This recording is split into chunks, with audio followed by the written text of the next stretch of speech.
TikTok, time to rock. Good evening, good morning, good afternoon to everyone who's watching from all over the planet. Let me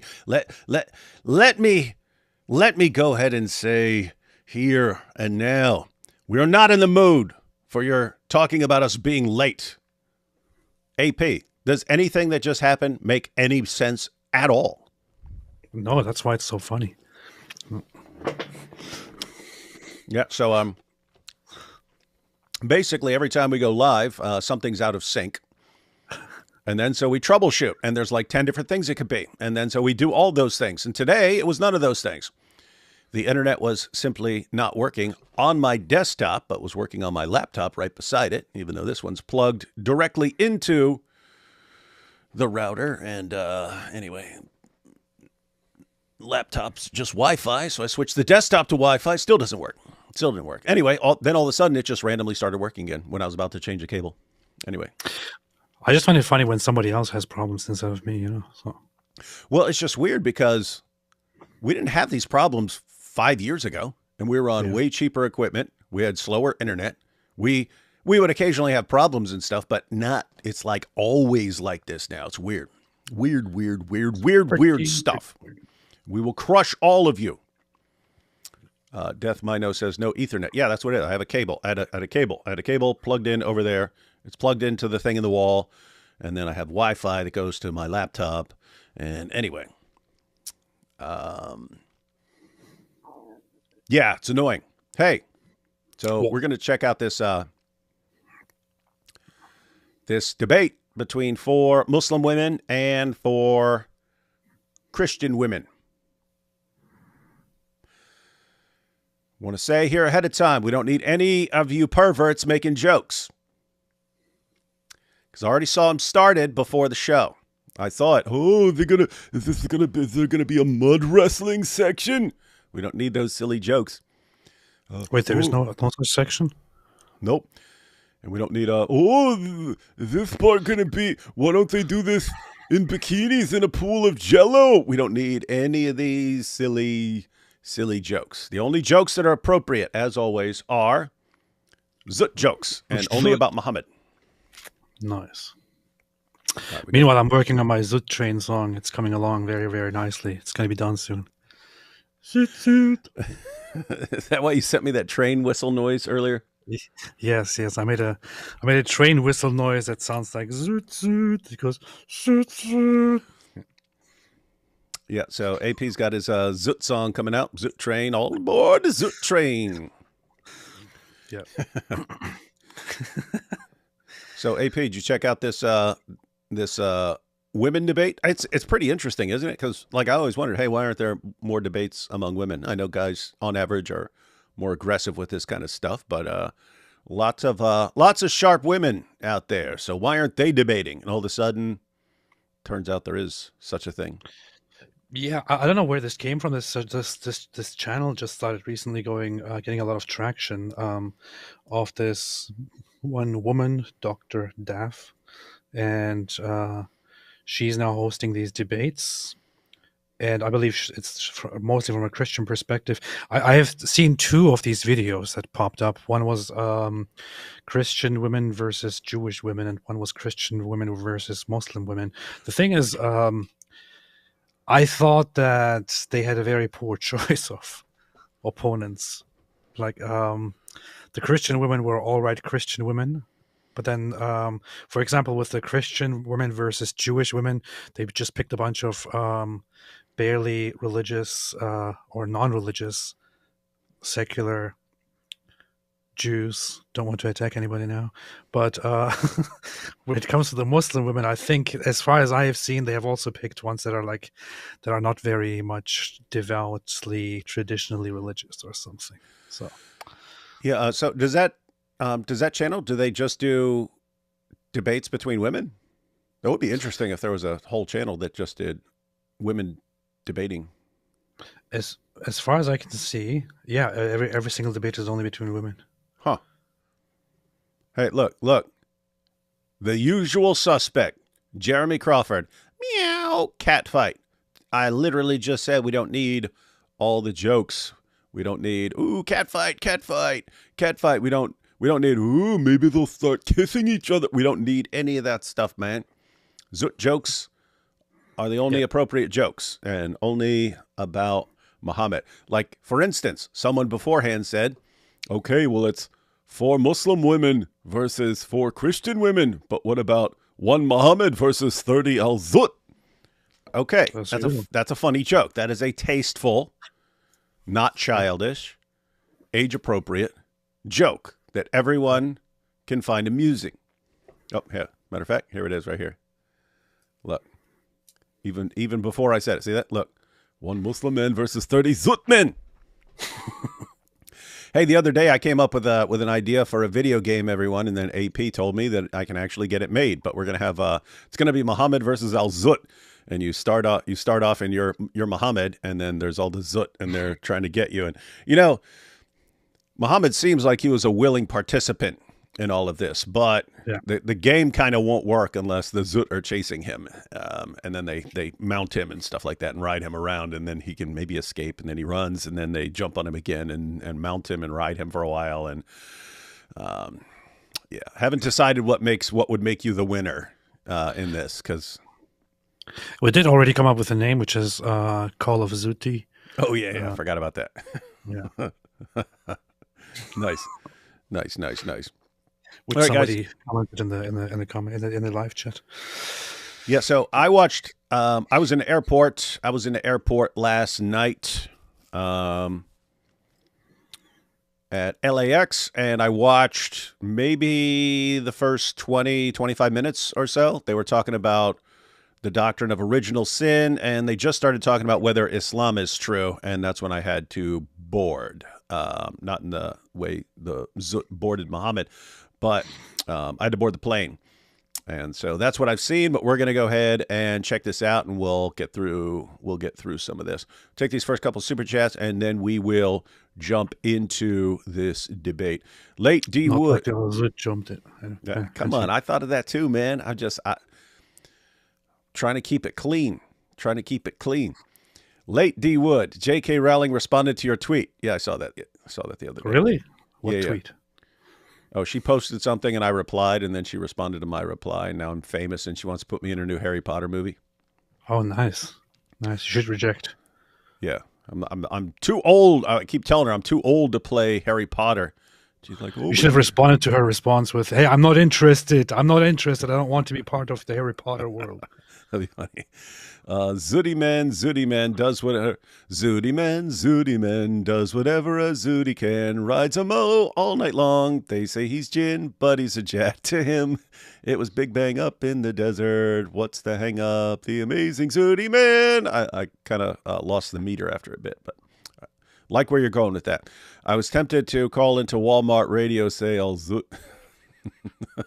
I'll Zut aisle 5. I'll Zut aisle 5. You think Muhammad asked the al-Zut to be in bikinis, or he was in the bikinis? That was definitely him.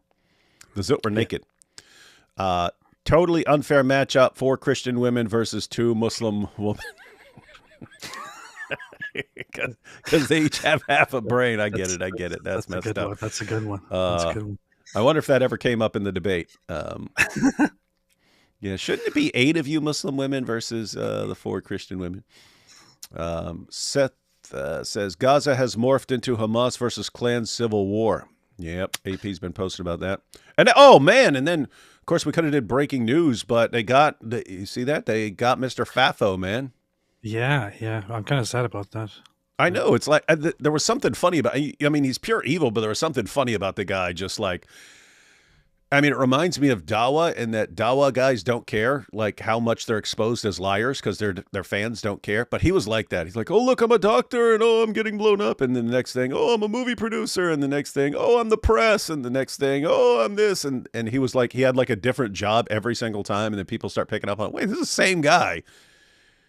This is the same guy in all these videos with all these different careers. He is the most interesting man in the world, and somehow he makes it all the way up until this first stage of the ceasefire and the peace deal, and then gets killed. Yeah. So for all those who haven't caught on to it, who missed it. Oh yeah, people don't know. People don't know, huh? Mr. Fafo is dead. He has been killed today, but not by Israel, but by other Palestinians. So, of course, it's very easy in Gaza to not die during the war, which is why the vast majority of Gazans went unharmed. But this guy was always in the middle of the scenes. Whenever something happened, he would come along with his camera and start pretending and doing things. The thing is, as much as he was funny, he was also very well known to be a clear Hamas supporter, and would run with them along and support them and inform them and so on. So there are some rumors about what exactly happened, but one is that he was actually captured by an opposition group, by a clan, and the other is that he was in the middle of a fight between Hamas and that clan, and he got shot and died. So he's dead. Yeah, isn't that interesting? So Israel backs up across the Super Diddy line and so on, and these guys just start killing each other, and it's like, oh, great ceasefire, guys. Very, very much. Well, we lost one of the goats, man, one of the goats of Pallywood. As Mo loses horsepower, his pants ride down. What's wrong with people, man? People make no sense. AP, don't go to Israel and leave us here with Diddy. Too late. I will. What's better than a cat fight? A meow bahala fight. Meow bahala. Oh boy. Making him escape from Al Zut is good. It will make more people to go check what the hell this is about and then see the actual Zut orgy. Yeah, that's true. We'll probably have Muhammad running from them, even though it was most likely consensual. Make it so that he's trying to get to the Zut for, but pesky Jews and Christians and Garkids keep stopping him like the Mario Turtle things. That might cost more money than we're willing to invest in this video game. Well, maybe we'll have version 1. It's just Muhammad running from the Zut, and you can change the levels. Like you can be running from 5 Zut, and then if you actually escape 5 Zut, then it goes up to 10 Zut and so on. And eventually, you have to escape 30 Zut, but there's no escaping 30 Zut. Yeah. In the end, he gets caught. And David had this idea the other day that when he gets caught, he says, "They zooted me in the desert." Oh, yeah, I forgot about that, too. That's funny. Yeah. They zooted me in the desert. You can make a game in the style of Pac-Man where Muhammad is Pac-Man and the ghosts chasing him are women with burqas, women chasing as Momo runs. We can have a bunch of awesome games. You should tell LWC to Louder with Crowder to do Al Zut is true. Change my mind. Everyone here needs to tell him he would definitely do it. He has always been based on Islam.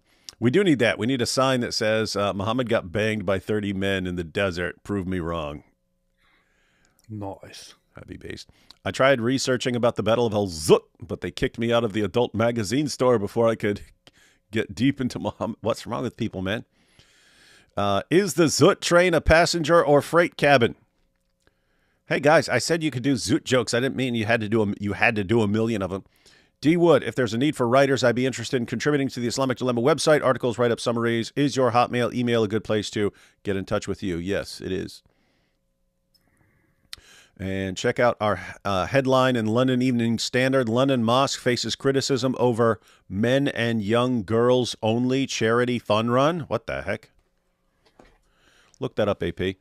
London Evening Standard. London Mosque faces criticism over men and young girls only charity fun run. Oh yeah, I saw that. So there was a charity marathon, or charity running, whatever it's called, and the mosque put out a rule that only girls under the age of 12 can participate. Women above that age may not. So. Because it's haram. Because they would be running. You can't look at women when they're running. You have to cover them up. A mosque is facing criticism over entry rules. Yeah, they love their entry rules. For a charity fun run. The 5K run being held in London's Victoria Park, billed as inclusive and family-friendly, is only open to men and girls under the age of 12. The Muslim charity run has been organized by East London Mosque and was due to take place in London's Victoria Park on Sunday. This isn't some parody. It's like a real news site. It's not parody or something. Hold on, it's got to be. Huh? Daily Mail reported it as well, and then it started going viral. Oh my goodness! Might need to make a video about that tomorrow. AP sounds like a fun video to make. And that's the main mosque. It's like, I know that's the one you always hear about, East London Mosque. Yeah, we went there. We recorded in front of that. It's the mosque, and that's how they run things. That's how they run things, eh? All right. Yep. I'll probably make a video. I'll probably read up on that tonight. Did you guys think about covering that Tommy Robinson interview on Nick Shirley's channel? Could be a good refresher of the UK situation. God bless. Not familiar with Nick Shirley. You don't know Nick Shirley? No. Surely you do, though. Yeah, I didn't know about him, but then Stefan was working with him, and he introduced us to each other. So, did you guys catch Senator Tuberville's based address to the Senate about the dangers of Islamic extremism and banning Sharia law in the states? No. I didn't really listen to it, but I heard of it. Hang on. Everyone's giving me a bunch of video topics right now, right when I get back from traveling. Senator Tuberville. I got to write it down, otherwise I'm definitely going to forget. Senator Tuberville, Islam. All right. Got a debate to watch, guys. Let's see. Was the hadith about the Al-Zut changed over on Sunnah.com? I do not know. But there are a couple of the hadith. Do they even have Musnad Ahmed on there? I forget. Yeah. Okay, yeah, because I went to a hard copy of Musnad Ahmed, not hard in the Zut sense, but, actually, I have Musnad. I have the 3 volumes that have been published of Musnad Ahmed. AP, are you going to Dearborn with David and Logic? Yes. Yeah, of course. No, AP's going to stay at home. He's going to be scared. Come on. All right, we ready to check out this debate? Yes. 4 Christian women versus 4 Muslim women, everyone. The final battle between Christianity and Islam is being waged by women. Here we go. Hi, my name is Dania, and I'm a Muslim. Hi, my name is Khadija Abdullah, and I identify as a Black American Muslim. Hi, my name is Rumana, and I'm Muslim. Hi, I'm Moana, and I'm a Muslim. My name is Shanasa, and I'm a Christian. Moana. My name is Kalia, and I'm a Christian. My name is Christina, and I'm a Christian. Hey, everyone know Christina? No. That's God Logic's wife. Really? Christina is God Logic's wife. And I heard from someone in New York. I won't name a name, but I heard from someone in New York that she's always sweet there because she'll go along with God Logic as he goes around and debating and stuff like this, and she'll always just be there looking sweet and stuff. But someone said that even though she's sitting there just looking and acting sweet and so on, that she will actually crush someone. She will actually crush someone if you start debating with her. So anyway, that was interesting. But that's what I've seen people commenting on, how she was humiliating everyone. But we'll see. It seems like everyone's being super nice. The parts I saw, everyone's being like super nice. People are presenting some good information, but the ladies seem much nicer than a bunch of mean guys. Let's see. My name is Ty, and I'm a Christian. Thank you. The first prompt is, humans are born pure without sin. All right. Okay, so how does that work? That seems familiar, but Jubilee does something else, right? Where have I seen this before? Like people who agree or disagree. That's not Jubilee, is it? Is that something else? This looks familiar. I don't know. I don't know either. Okay. So this is a funny thing because there's a divide between the between Christian groups and this topic. Yes, there is. And here's what's interesting. So the Bible says things about the impact of the sin of Adam and Eve on the rest of humanity and so on. You have some different interpretations, but what's wild is Muslims seem to have no clue what their sources say about that. Their sources say a lot of things about how Adam and Eve's sin affected us. Muslims never seem to be even slightly aware of it. And so we'll go ahead and check. We're going to check out this discussion about this issue, and we will check out some passages. It'll be fun. Anyone can share. So I believe in scripture being truth, obviously. And in Psalms 51, verse 5, it's the prophet David talking. And he says that we were all born in sin and shaped in iniquity. And I know that when I think about life, I think about children. Oh, wait. On Jubilee, they hold up the things when they say they want the person to leave, right? Yeah. Okay, that's where I got it. Okay, so they're using these totally differently. They're using it whether they agree or disagree with the statement. Okay, so this is different. All right. This is actually better. I think about how the mother has to teach the 2-year-old child to share. When I think about those things, it reinforces the fact that our nature is selfish, and it's redirection that helps us out of that selfishness. So the fact that the Bible says that we are born in sin, you can see it being played out, not just in the scripture, but in real life. Yeah, I believe that we're all born into sin. We're born into a sinful nature. But that doesn't necessarily mean that God's grace doesn't redeem that or doesn't extend to those of us, well, all of us who are born into sin. So for instance, if something terrible happens to a child or someone who's developmentally delayed, that doesn't mean that God's grace doesn't extend or meet them there. It absolutely does. But that doesn't take away from the fact that we have this inclination to sin. I agree with that word used there, the inclination to sin, because I believe the Bible teaches that we're born with that inclination to sin, but we're not born guilty of Adam's sin. So I've always found it interesting. Again, we're gonna take a look at what the Muslim sources say, but I've always found it interesting that Muslims really like to flex on this issue and deny that humans are born with like an inclination to sin. As Christina's pointing out earlier, you're born, you have an inclination to sin. It seems like the most empirically verifiable claim in the universe. You know what I mean?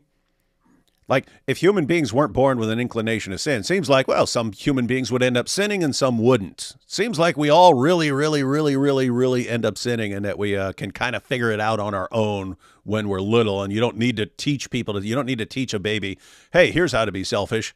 You don't need to. It just seems to come like naturally. Anyway. I think making that distinction is helpful because, like Romans 5:12 says, you know, sin entered the world through Adam's sin. So now we're in this fallen world, and death spreads to all men because all sin. We all sin, and, you know, we have all sinned and fallen short of the glory of God. So we aren't born guilty of Adam's sin, but we're born in Adam's likeness in that we have this inclination, this sinful desire. Mm-hmm. According to the Quran, humans are born pure. There's something called fitra in Arabic, which translates closely as innateness, like with a pure nature. Don't bring up the Quran, lady. I got the Quran too here. Okay, let's just let her go. There's no fall in the Quran, therefore I didn't even catch that because I was in the airport, but she just said there's no fall in the... Wait, she just said there's no fall in the Quran? Hang on. Hang on. What did she... Dude, this is going to be seriously bad if it's women who don't know anything about their religion. Okay, pure nature. There's no fall in the Quran, therefore there's no sin that human beings carry when they were born. There's no fall, They everyone. will be judged after adulthood for what they do. We're going to look at some passages. We're going to let this discussion play out, and then we're going to look at some passages, everyone, and we'll see if there's no fall. This is kind of a complicated thing, actually. It's a complicated contrast because when we say sinless or born with sin, I think that Christians mean something very different compared to what Muslims mean. Muslims have a very different understanding of what Christians, and because Muslims are not actually familiar with Christian theology and Christian thinking, I would say that they usually don't understand what this topic is really about. So when she said there is no fall in the Quran, I wonder if she deliberated that and if she knows what the fall is, what it refers to. So, yeah. Let's just say she's about to have some serious problems with her God and prophet on this issue. And I mean, and keep on. I'm just going to show like the basics. Christina, I remember Christina's about to bring up a hadith here. But when you actually go through the Quran and the hadith, oh my goodness, I can't even believe she just said what she just said. But let's see. But before that, they are considered sinful. They are considered, with no sin. So can a child commit, on both sides, can a child commit sin before knowing right from wrong?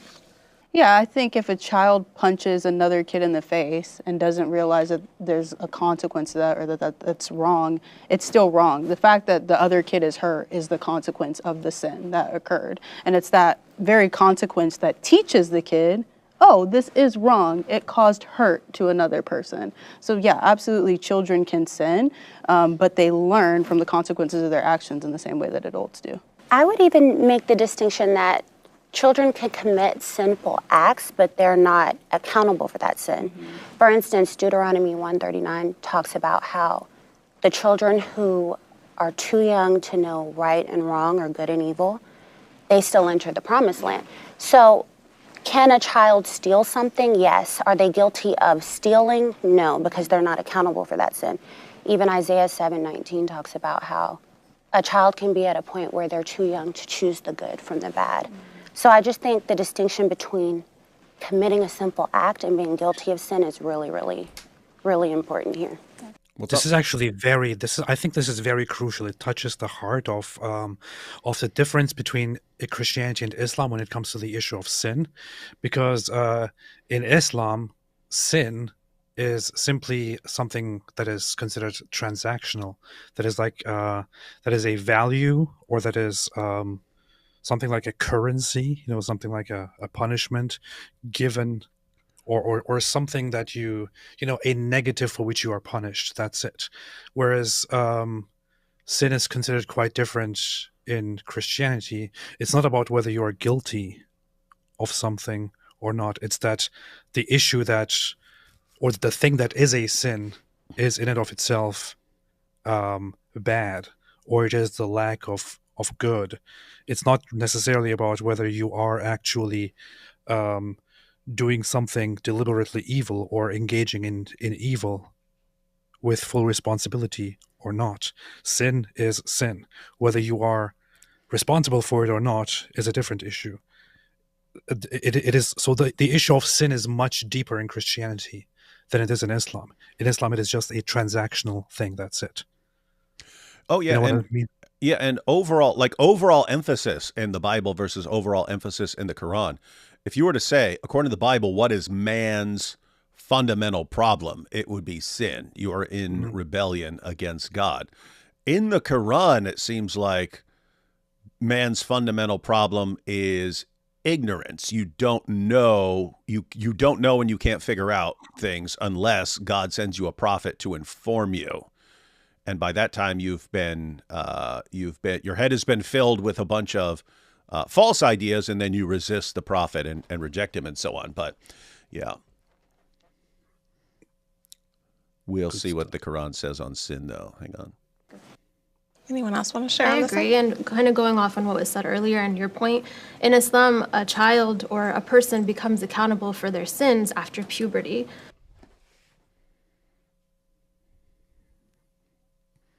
What? You hear that? Becomes accountable for their sins. So she's agreeing with what they said about, you can sin and still be too young to be held accountable for that sin. But she just said, you're not accountable for sins until puberty. And oopsie, that's kind of funny. Let me go back. Let's just hear her say that.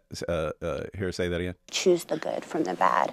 So I just think the distinction between committing a simple act and being guilty of sin is really, really, really important here. That's good. Anyone else want to share? I agree, and kind of going off on what was said earlier and your point, in Islam, a child or a person becomes accountable for their sins after puberty. You catch that, guys? You become accountable for sins after puberty. We're going to talk about Aisha here in a second. Well, but that's when you're mature. That's when you're mature. Puberty. It's my daughter. So a child cannot necessarily be guilty of a sin. They could do something wrong, but they're not accountable for it yet until they've hit puberty, which is considered the age of maturity. Would that be like 12, or what age would that be? It depends on their own puberty age. That was puberty age. I saw Christina grinning right there because she probably thought of the same thing I did. Let's pull these up, guys. Let's just pull these. Hang on. What? So you see what I just mentioned here. I know this might not be as crucial as it is, but it is kind of about the depth of sin in Christianity versus Islam. When she just responded to the point, she said, "Yeah, I agree. A child can do something wrong, but is not accountable for the sin until puberty." So she just confirms basically the Islamic perspective versus the Christian perspective. The Islamic perspective is just that this is an issue of behavioralism and of just doing something good versus doing something bad, and being punished versus being rewarded. Whereas in Christianity, it doesn't quite work that way. It is like there is sin in the world, there is corruption, there is the fall, and you do engage in sin, whether you do it knowingly or unknowingly. However, bearing responsibility for that is then a different issue. So sin is objective. In Islam, it is simply a matter of discipline. That's what it is.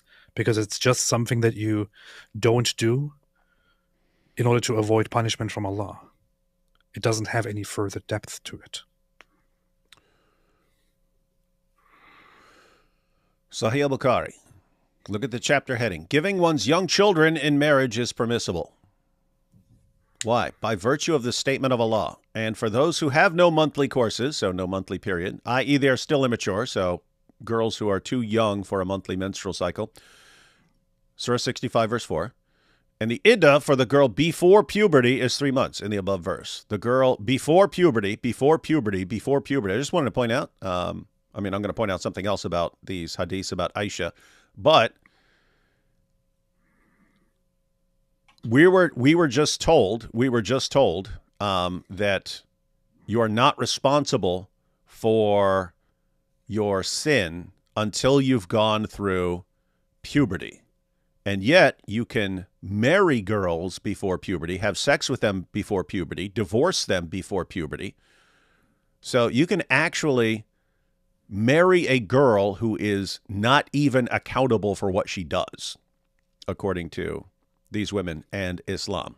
So you are not even accountable for what you do. You're not even accountable for your decisions, and you could be married off and be passed around by Muslim guys. And the example of giving one's young children in marriage is 51-33, goes ahead and gives the hadith. Narrated Aisha that the Prophet wrote the marriage contract with her when she was 6 years old. So, not accountable for her decisions. And he consummated his marriage when she was 9 years old, still not accountable. And then she remained with him for 9 years, i.e. till his death. And check this out. 6130, Sahih al-Bukhari. Narrated Aisha, I used to play with the dolls in the presence of the Prophet. Not allowed to play with dolls in Islam. So what's she doing here? And my girlfriends also used to play with me. So Aisha and a bunch of her little girlfriends all sitting around playing with dolls, which they're not allowed to do in Islam. Why? Why were they allowed to do it? When Allah's messenger used to enter my dwelling place, they used to hide themselves, but the Prophet would call them to join and play with me. So you got all these girls playing with dolls when dolls are forbidden. What's going on here? And Muhammad liked watching these girls play with dolls, which they're not allowed to do. What's going on? Here you have the commentary here. The playing with dolls and similar images is forbidden, but it was allowed for Aisha at that time as she was a little girl, not yet reached the age of puberty. So they're actually agreeing with what the woman just said. You're not accountable. But what's that mean? It means Aisha was not accountable and yet was still Muhammad was still allowed to consummate marriage with a girl who wasn't even accountable for her actions yet. And here, Sahih Muslim 3481, it was narrated from Aisha that the Prophet married her when she was 7 years old, and she was taken to him as a bride when she was 9 years old, and she took her dolls with her. Why'd she have dolls? Because she hadn't reached puberty. She was not accountable for her actions. She couldn't be held responsible for her actions, and yet she was married off to a man. Crazy stuff, but you heard it here. They brought it up, not me. All right, back to this debate. Just something creepy about all this. All these women here sitting there defending this great idea of Islam and don't seem to have a problem about how this principle is actually applied. This is the funny thing. I feel like it's good to have a discussion about belief differences and all that. It's probably nice to have such a debate, but I think it would be even better to have this debate between Christian women and Muslim women and to make it all about some more controversial topics. Oh yeah. Yeah. Oh, that would have been fun. I wouldn't even think about that. So Muhammad and Aisha, polygamy in Islam, all those kinds of things. Muhammad and Zainab. Muhammad, Zayd, and Zainab. I mean, seriously, it would be interesting to have their view of paradise debated, where these Muslim women are still going to be the wives of their husbands in paradise, but the husbands are given all these specially designed sex machines called houris, who are these perpetual virgins who have no purpose but to please the Muslim men. And so what do you do as a Muslim woman? Well, you stand in a corner waiting for your husband to call on you for sex, but you're now in competition with a bunch of specially designed pleasure machines. And that's what you do for eternity. I'd be interested in hearing what Muslim women think about this, because they don't seem to ever have any clue about it when it gets brought up to them. Okay, so there's not one set age. It's just when they hit puberty. I see. I do have a question for the Muslim ladies, because in Sahih Muslim 2662, Aisha is at the funeral of a young boy, and it says that he's too young to have committed sin. So she's like telling Muhammad, surely he's in paradise because he's too young to have committed a sin. And Muhammad says, peradventure, it may be otherwise. So I'm just curious, in light of this idea that, children are not guilty of sin, why would it be otherwise that he would be in paradise? Everyone catch that? I will pull up the hadith. I will pull up the hadith. Nice. So, and keep in mind, this wasn't even like this particular point wasn't even so much about original sin. It's a response to what the other woman said, that you're not accountable. Before puberty, you're not accountable, and therefore you get a free pass. And Christina brings up a hadith where a child dies, and everyone, oh, well, he's going to paradise. Muhammad, you don't know that. You don't know that. Why? If he's not going to be held accountable for his sins, why wouldn't he be good to go? And so let's go ahead and check it out here. All right, so Sahih Muslim. Aisha, the mother of the believers. Oh, my goodness. We were just talking about Aisha. What a coincidence. Aisha, the mother of the believers, said that Allah's messenger was called to lead the funeral prayer of a child of the Ansar. I said, Allah's messenger. So this is Aisha. I said, Allah's messenger, there is happiness for this child who is a bird from the birds of paradise, for it committed no sin, nor has he reached the age when one can commit sin. So Aisha is basically saying what these Muslim women were saying. Hey, child can't even, hadn't committed any sin and hasn't reached the age when he can commit sin. What's Muhammad's reply? He said, Aisha, peradventure, it may be otherwise, because God created for paradise those who are fit for it, while they were yet in their father's loins, and created for hell those who are to go to hell. He created them for hell while they were yet in their father's loins. You guys catching this? So they're sitting in the Muslim women seem to be thinking, oh, you have free will and you can decide what you want to do, but your decisions, even if you do something wrong when you're a kid, it's not going to be held against you because you haven't reached puberty. Aisha says the exact same thing. Oh, this little kid died, therefore he's going to paradise. Muhammad's response is, what are you talking about? Allah already decided long time ago where each person is going. He decides who's going to hell and who's going to heaven. So if he'd already decided that this kid's going to hell, it doesn't matter when this kid dies, he's going to hell. Allah already decided that he's going to hell. How can you sit here and say that he's going to paradise because he hasn't reached the age of accountability? So, by the way, this is interesting because it seems like it doesn't have anything to do with this kid reaching the age of puberty or being accountable for sin. It's all Allah's decision. Allah already decided before this kid did anything. And it wouldn't matter if this kid did nothing wrong his entire life and never reached puberty. Allah may have already decided that this kid's going to hell, and that's what decides it. And here's what's amazing. Do these Muslim women have any clue about this? No. Where do they have to hear this from? They have to hear this from a Christian woman because they're never hearing it from the Dawah guys. Because the Dawah guys want these women going up to other women and saying, oh, yeah, you see, in Islam, we have this different view from you guys. You guys have a messed up view. We have a much better view, and it's contradicting what Muhammad said. Fun stuff, man. Fun stuff.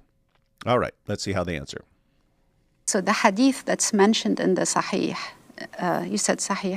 Sahih Muslim. 2662. Hadith is the Prophet's narrations, and so the word hadith means we have to make sure before we discuss that how solid is this hadith, because a lot of hadith were input in a lot of big books. So we have to. Know what she's talking She's about. throwing Sahih Muslim under the bus. It is Sahih Muslim. When we talk about Sahih Muslim and Sahih Bukhari, we generally, with very few exceptions, do not make the distinction to analyze whether this hadith is reliable or not. If it is in Sahih Muslim and Sahih Bukhari specifically, also in several other books, but specifically those, we do not question their authenticity, except for a handful of hadiths where they are found in Sahih Bukhari and Sahih Muslim, but there are variants of those narrations within the same books where some take precedence over others. But generally, if it is from Sahih Bukhari or Sahih Muslim, in Islam, traditionally, you do not question the authenticity. She doesn't know this. Yeah. And it's seriously amazing. It's here's what we think, here's what we think, here's what we think. Oh, here's what your prophet said, and he's contradicting what you think. Oh, well, that must be weak because he's contradicting what we think about this issue. Yeah, it's weird because on the one hand, I think, okay, that's not how Islam works. But on the other hand, it's like, I find it funny that they're just quick to throw out Sahih hadiths that don't line up with what they heard from their Dawah guy. This is the ongoing problem. Keep in mind, guys, this isn't about women here. Every Muslim man you ever meet will side with his Dawah hero in a heartbeat over what Allah or Muhammad, in a heartbeat. If you say, here's what your God says, and here's what your prophet says, and they're saying the opposite of what your local Dawah hero says, who do you go with? 100% of the time, they'll go with their Dawah hero. And that's what this woman is doing. Well, that's not what I heard, so that makes no sense. That must be a weak hadith because it's not what I believe. So funny. We're like 5 minutes into the video, and the Muslim side has thrown Islam under the bus. Already. Hadith, Sahih Muslim is garbage, everyone. You heard it here from an awesome woman debater. Funny. Hey, we had God Logic here. Said, thanks, everyone. And yes, I am incredibly proud of Lady Logic. She's so amazing, and the Lord used her and the other women to represent Christ well. And that's awesome because that's kind of why it's cool to have a debate like this. I bet more women will be interested in like, this is actually a debate among women. I'm interested in watching this. And so they'll be hearing a lot of interesting stuff that they probably are not familiar with. So yeah, hope to see lots more of these. Also, I've been saying it for a little while. We got a lot of Christian women who are absolute warriors and would crush even men challengers, right? I mean, even like Dawa guys and stuff would get crushed by these women. So I was recommending, and this, by the way, it's going to happen. We're going to have like an all women Christian call-in show where Muslim men can call in and Muslim women can call in too, but Muslim men can call in and challenge the women. But it would be like DOC, Mary Harp, Hatun, Christina should be in there. What would happen? I mean, think, according to Islam, they're all intellectually deficient. It's going to be a serious struggle for Muslim men calling in to a group of women and just getting schooled every single time. That has to mess with your mind. Wait a minute. They're intellectually deficient. They're crushing me. What does that say about me? What you should be thinking is, what does that say about your prophet and what he said about women if they're crushing you? Maybe your prophet had no clue what he's talking about. Very, very fantastic work by Lady Logic, and we have much respect and appreciation. That said, yeah, of the women you just mentioned, Mary Harp, I would say that she's more intelligent and more well read than every single Muslim apologist I can think of. So that would already, in and of itself, disprove the entire idea of women being deficient in intelligence. Hey, you know what we need? Hey, God Logic, you know what we need? Christina should start challenging Lily J to a public debate. So, Lily J, when are we going to have a debate? You know Lily J will never in a trillion years accept such a challenge, but it would be funny. It would be awesome to watch her run in fear from a debate challenge from Christina. All right, let's check out some more of this. Investigate and see if it is a right hadith, and it will have an explanation to support what comes in the Quran. So all the prophetic hadiths, the original ones, they support what comes in the Quran. It can't be contradictory. Right, so this one is considered to be sahih, which means authentic, right? No, it depends. It depends. No, it doesn't. No, it depend. depends. It doesn't depend. I like this. I like this lady. She's completely wrong from a Orthodox Islamic stance, but awesome. Hey, God Logic, I don't know what you're doing, God Logic, but you're in the chat. And if you want to just be in the chat or take off or something, you cool. But if you're sitting at your computer, you can call in if you want. You can jump in here. But yeah, that's up to you. That's up to you, man. The point is, if you're at your computer, you got a camera in your face, you're going, "Oh, I'd like to say something," man, jump in. But if you're chilling, you can do that too. Oh gosh, I mean, here we are. You're right. Just a couple minutes in, and Islam has already been thrown under the bus. Hadith methodology already been thrown under the bus to avoid something that conflicted with what they'd been taught by their Dawah guys. It is called Sahih for a reason. Sahih, authentic. It's called that for a reason. Mm-hmm. Let's see. We can't assume that. But like I said, if there's a clear verse in the Quran that human beings are born without sin, the hadith that are supportive of that, they are the right hadith. Otherwise, it can be contradictory. So her methodology is, I'm interpreting the Quran this way, and therefore, what you're supposed to do, if you're interpreting the Quran some way, and then you see Muhammad saying something completely different in the hadith, that's supposed to control, that you're supposed to modify your interpretation of the Quran. Why? Muhammad knows what he's talking about. He's the supreme authority on interpreting the Quran. And therefore, if your interpretation goes against Muhammad, then you need to revise your interpretation. What she did is, I'm interpreting the Quran this way. Muhammad said something that completely contradicts my interpretation. Therefore, that hadith must be unreliable. That's her method. Love it. Keep at it, girl. You go, girl. She also got confused because the topic here, which is why the question from Christina came, it wasn't whether people are born sinless. That was the original topic, but the response here came in response to the Muslim woman arguing that in Islam, children are not responsible for their sins until they reach puberty. That is the topic. This is why Christina brought up this hadith. Then this Muslim woman now goes back to being born sinless, which is allegedly found in the Quran. That has nothing to do with the hadith, however. She got confused. That is true. Anna sort of sums up the position. She says, yeah, you guys have to look at the actual hadith and see if I agree with it. You can't just know that it's authentic just because my scholars said so. I love this, man. This is awesome stuff. Awesome stuff. All right, here we go. I agree. I think we're on the same page that children aren't guilty of sin. My question is, like, we're like Aisha, right? We're like, why, this kid is too young to have committed sin. So I don't think that Quran. And Aisha was too young to have committed sin, and she's the one commenting on it. So you're okay, Aisha. You don't know any better because you're not even old enough to be accountable for sin. And you're commenting on this other kid, one of your playmates maybe, and he's not accountable for sin either. And turns out Allah already decided where you guys are going, whether you're going to heaven or hell. The verse you're mentioning contradicts that idea. But more so, my question is, if children are innocent, then why would the possibility of the child not being in paradise be a thing?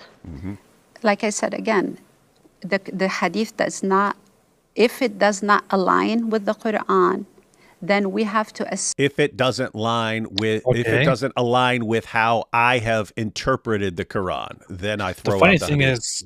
The funny thing is, I would like to grant that, okay, let's say that is true. How exactly do you think the hadith contradicts the Quran? Please explain. She can't, because she once again is confusing things. And she's about to get crushed by the Quran. Because I've got the Quran here, lady. Anyway. That it's not a concrete, solid hadith. There were a lot of hadith not a input concrete. in even big books. It's not a concrete, solid hadith. Big books. Sahih Muslim is not a solid hadith collection. Famous Sahih books. Muslim is a big book. It's a big book. I have personally an issue with the word sin. There are mistakes, there are wrongdoings. The word sin in Islam is huge. It's big. So if I say a child committed a mistake, it's understandable. It happens every day. But the word sin itself, in Islam, it's related to big acts of evil. The law. Yeah. So speaking of sin, Pause. So here you can see that, once again, this is the third time now that we can see it. The Muslim woman, and this is one of those things, Muslims don't know any better. So from their position, it might seem like, okay, we have to explain because in Islam, sin is a very, very important thing. It's not really. If you study Christian theology, you will understand that the topic of sin is a very minor one. It is a very poorly understood one in Islam, because what she just said, sin is very important. Sin is a very big thing. What she's describing here is just that it's a big accusation. It's a big responsibility. It's a big misdeed. That's it. That's all it is. That's what the discussion is to Muslims when it comes to sin. That's not really what it is to Christians when it comes to sin. Sin is much more, much deeper in Christianity, because Christianity has significant theological depth that Islam does not have. In Islam, everything is just very surface level, and sin is just something that you commit for which you are punished. That's it. It doesn't have any further implications about the corruption of the world and things like that. Believe on both sides that if we don't follow your particular religion or faith, that we would go to hell. Okay, so different topic. So that was the conclusion of the discussion on children and original sin and so on. I just wanted to point out a couple of passages here. Correct, Carol. Carol said Muslims have no concept of sin nature. In Islam, it is just doing something. Exactly. That's exactly what it is. And here's why I find these kinds of things interesting. So look at the verse in the middle here. It's Surah 16, verse 61. If God were to, so this is Allah here, if God were to punish men for their wrongdoing, he would not leave on the earth a single living creature. But he gives them respite for a stated term. When their term expires, they would not be able to delay the punishment for a single hour, just as they would not be able to anticipate it for a single hour. Okay, guys, think about this. Do the math here. Muslims, you got basically two possibilities. What does your God here say? He says, if God were to punish men for their wrongdoing, he would not leave on the earth a single living creature. So it's saying he doesn't punish. He doesn't punish men immediately for their sins. He doesn't punish people instantly for their sins. He gives them some time, right? But what's it say? If he were to punish men for their wrongdoing, he would not leave on the earth a single living creature. What's that mean? Well, that means that every living creature every living creature sins, every living creature is sinful, or it means that if Allah were to punish men for their sins, he would carry out their punishment. He would carry out the punishment for men on every living creature, including babies. So which is it, Muslims? It's one of those. Either all living things are sinful, and that would include babies, because it says, guess what? Babies are living creatures. And he says, if he punished men for their sins, he would not leave anyone alive on the earth, not a single living creature. So not even babies. So either even babies are sinful, or when Allah punishes men, he punishes all living things, even those that are innocent. So he would punish innocent living creatures that have never sinned for the sins of men if he actually punished them, which means that Allah's punishment includes punishment not just of the people who are guilty, but of people who had nothing to do with it. Take your pick, Muslims. Which one is it? All living things are sinful, or Allah punishes all living things for the sins of a particular individual? Which one? Take your pick. Either way, it's not what you believe. Either way, you don't believe that. You don't believe what your God says right here. Give you another one. At the end there, 35:45. If God were to punish men according to what they deserve, he would not leave on the back of the earth a single living creature, but he gives them respite for a stated term. When their term expires, verily God has in his sight all his servants. What's he say here? If God were to punish men according to what they deserve, he would not leave on the back of the earth a single living creature. Again, this means that all living creatures are sinful, or that when Allah punishes particular individuals for their sins, he just takes it out on everyone, even those who had nothing to do with it. Guess what? The Quran says that Allah doesn't do that. The Quran says that Allah doesn't punish other people for, he's not going to punish one person for the sins of another. But if you're right, and we're not, and babies and so on are completely innocent, then why would he be even punishing the babies for the sins of men? So make up your minds, guys. But you got some serious stuff in your own books that make no sense given what you believe. It seems to contradict what you believe. A couple more passages real quick. Hey, she was saying there's no fall. Remember that, AP? Remember, hey, there's no fall? Yes. I remember her saying there's no fall in Islam. There's no fall in the Quran. Really, really, really, really, really. Okay. You have a bunch of passages about the fall in the Quran. Let's just look at this one very quickly. Ready? Surah 2, verse 34, and we'll read down to verse 38. So this is about Satan and so on. And behold, we said to the angels, bow down to Adam. And they bowed down. Really? They bowed down to a mere human being? You're not supposed to do that. That's shirk. There's only Satan refused to bow down. He's the only good Muslim. And so Allah punished him for being the only good, faithful Muslim. So anyway, and behold, we said to the angels, bow down to Adam. And they bowed down.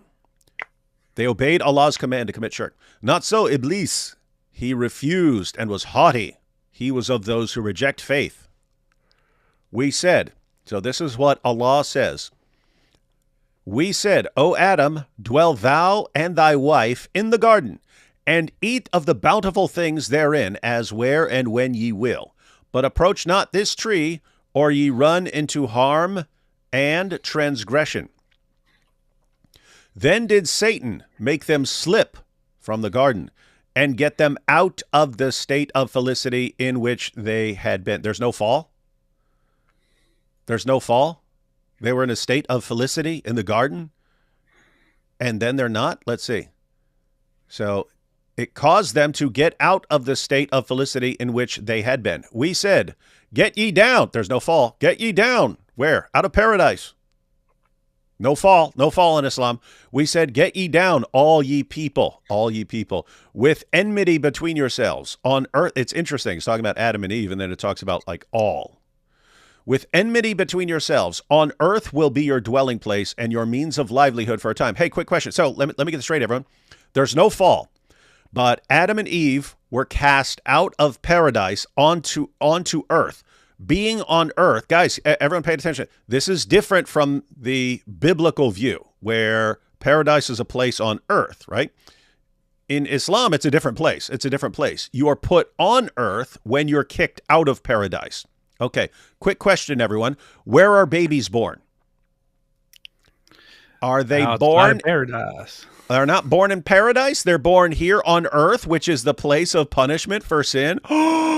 So what's that mean? Either the babies are sinners, they're born in sin, they have a sin nature, something along those lines, or they're punished for the sin of Adam and Eve.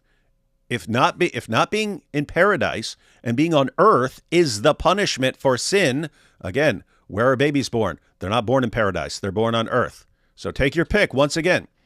Either they're completely innocent and yet they're punished in exactly the way Adam was for his sin, or they somehow share in the responsibility because they were somehow contained in Adam at that time. By the way, that is the Islamic view, that you were all part of it.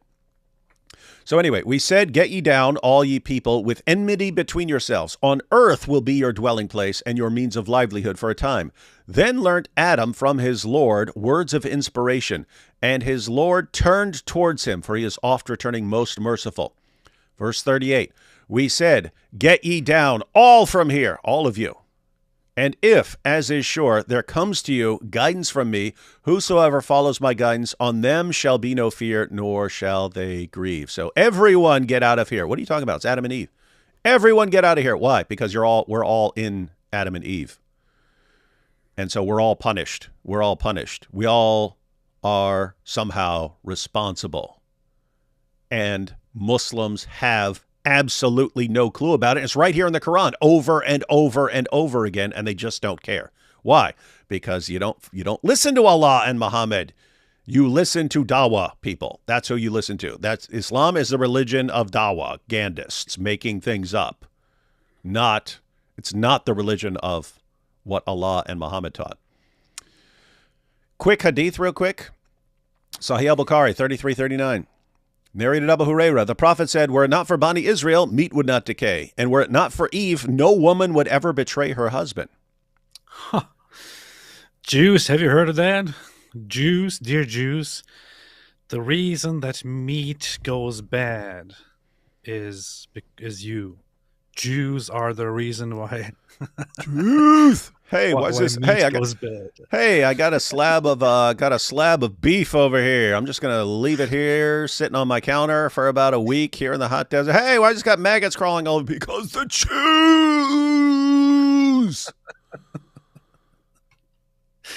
Man, everyone Muhammad was worse than Groypers, man. Yeah, guys. So think about this. It's the children of Israel. So notice this means that meat didn't decay until Jews came along. until Jews came along, meat it would last forever, guys. According to Muhammad, he knows. He's a super smart guy. Anyway, but look, were it not for Eve, no woman would ever betray her husband. So if Eve hadn't sinned, think about this, guys. If Eve hadn't sinned, no woman for all of history would have ever betrayed her husband. How can you interpret that as not meaning that Eve's sin somehow affected her nature and the nature of all her future offspring, that what she did produced some sort of inclination for women to betray their husbands? How can you not interpret? What else does it mean? And Muslim, and if you say this to a Muslim, they'll deny it. And if you were to bring it up to that Muslim woman, she'd say, nope, can't trust that hadith. All right, one more. Check this out. Sahih al-Bukhari, 6614. Narrated Abu Hurairah, the Prophet said, Adam and Moses argued with each other. Adam and Moses going at it. Right in front of Allah. Adam and Moses argued with each other. Moses said to Adam, "O Adam, you are our father who disappointed us and turned us out of paradise." Adam, it's your fault that we're not in paradise. Why would you be mad at him? Because, hey, I'm stuck here on earth and I'm being punished because of what you did. Oh my goodness, that's what Allah never does. Strange, strange, strange. Then Adam said to him, "O Moses, Allah favored you with his talked to you directly, and he wrote the Torah for you with his own hand. Do you blame me for action which Allah had written in my fate 40 years before my creation?" So Adam confuted Moses, the Prophet added, repeating the statement 3 times. Y'all getting this?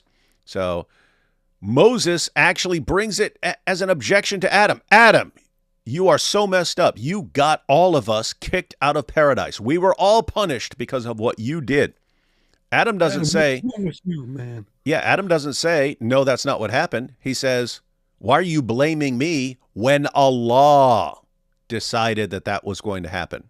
In other words, don't blame me for my sin. Allah already decided that's what I was going to do, and that's how he was going to punish all of us. Why are you blaming me? And Muhammad says that's Adam he destroyed him. He destroyed Moses in the debate. Adam crushed him. How are you going to blame me for sinning and getting all of us kicked out of paradise when that was Allah's decision to do that? That kind of sounds like what Muhammad was saying in the hadith about the child. Oh, look, this child, he's too young to know what he's doing. He's too young to know right from wrong, so he's just going to be in paradise. Wrong. Allah already decided before this kid was born whether he's going to hell or not.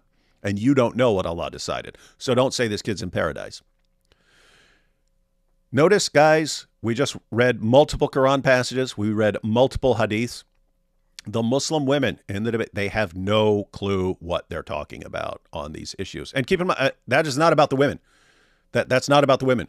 You could go up to 4 Muslim men. They will have no clue about any of that either. And they will say exactly what these Muslim ladies were saying. They might not be as quick to, depending on who they are, they might not be as quick to toss the hadith under the bus. But I mean, I don't know how it can be any clearer. Like there's just no connection between what Muslims believe and what their sources actually say. The connection is between what Muslims believe and what their dawah guys say. That's the connection. It's weird stuff. So what you're saying is that this is because they're women? Yep, it's because they're women. Good. All right. Let's go ahead and check this out.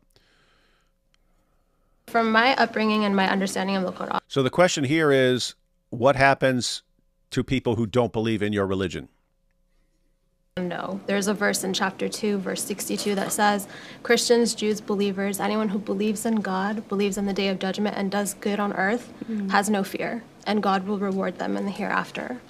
Oh my God, are you kidding me? Yeah, so her response is, as long as you believe in God and you do good, you're going to paradise. Doesn't matter if you're a Christian, Jew, whoever. And what's she basing that on? Surah 2, verse 62. Why is that a problem? It's not all the Quran says, lady. It's not all the Quran says. The Quran's very clear on what happens if you reject Muhammad. And it doesn't matter. I'm going to read just one verse. I'm going to just read one verse. Chapter 5, verse 72. Chapter 5, verse 72. It says, they have certainly disbelieved who say Allah is the Messiah, the son of Mary. While the Messiah has said, O children of Israel, worship Allah, my Lord and your Lord. Of course, nobody talked like this. This is the Quran's own language. Indeed, he who associates others with Allah, Allah has forbidden him paradise, and his refuge is the fire, and there are not for the wrongdoers any helpers. So according to this verse, chapter 5, verse 72, anybody who believes in the divinity of Jesus will permanently go to hell, and there is no way for them to go to paradise. What everyone needs to understand when the Quran talks about believing in Allah, and you say, oh, that's just believing in God. We all believe in God. Christians believe in God. Jews believe in God. It's not really, it means you have to believe what Islam teaches about God. And if you don't believe what Islam teaches about God, you don't really believe in God. And if you don't do what Allah says and you don't believe in Muhammad, you don't really believe in God. You don't. You're fake. You're fake. No, you're fake. Anyway. Well, I would just want to say, like, what if I don't believe in the Quran? So does that put me in a place where I am going to hell on your view? No, because the verse doesn't say you have to believe in the Quran. It says you have to believe in God and do. You hear that? Yeah, that verse, Surah 2, verse 62. It's the only verse. It's the only verse Allah ever revealed, and it just said, "Hey, as long as you believe in God and you do good works, you're good to go. You're on your way to paradise." He didn't say anything else. He didn't say anything else about you needing to believe in Muhammad. He definitely didn't say in Surah 3, 31 to 32, that if you reject Muhammad, Allah has no love for you. Didn't say any of that. Didn't call you the worst of creatures if you reject Muhammad and Islam. Nope, never happened. None of this ever happened. 262, it's the only verse of the Quran. Ask this lady. She knows. Believe in the day of judgment and do good on earth. But Christians, you wouldn't be considered a Christian if they were to believe in your God. So you see what I'm getting at? Because Christians are people the word Christian is a follower of Christ. In other words, a person that believes in the triune God, a person who serves the triune God. So how can you be called a Christian, but then serving Allah? Yeah, so she brought up what AP was pointing out. If you actually believe what Christianity teaches about God, the Quran calls you an unbeliever. So you're not a believer. So why Anyway, yeah, guys, this is the danger of taking a verse, completely destroying the context, destroying the meaning, and ignoring the rest of the book and just going with whatever makes you feel good about your book. Bad idea. Makes sense, and that means you're not a Christian. So where do we bridge that gap? I guess it differs on opinions because from my perspective, it's the same God. Just to answer the question, so for the Christian. She just said, from my perspective, if you're a Christian, you believe in the triune God of the Bible, you believe in the same God. So you're good to go. AP, you just said it. Allah says you're an unbeliever if you're a Christian and you believe in the deity of Christ, the Trinity, anything. The Quran says you're an unbeliever.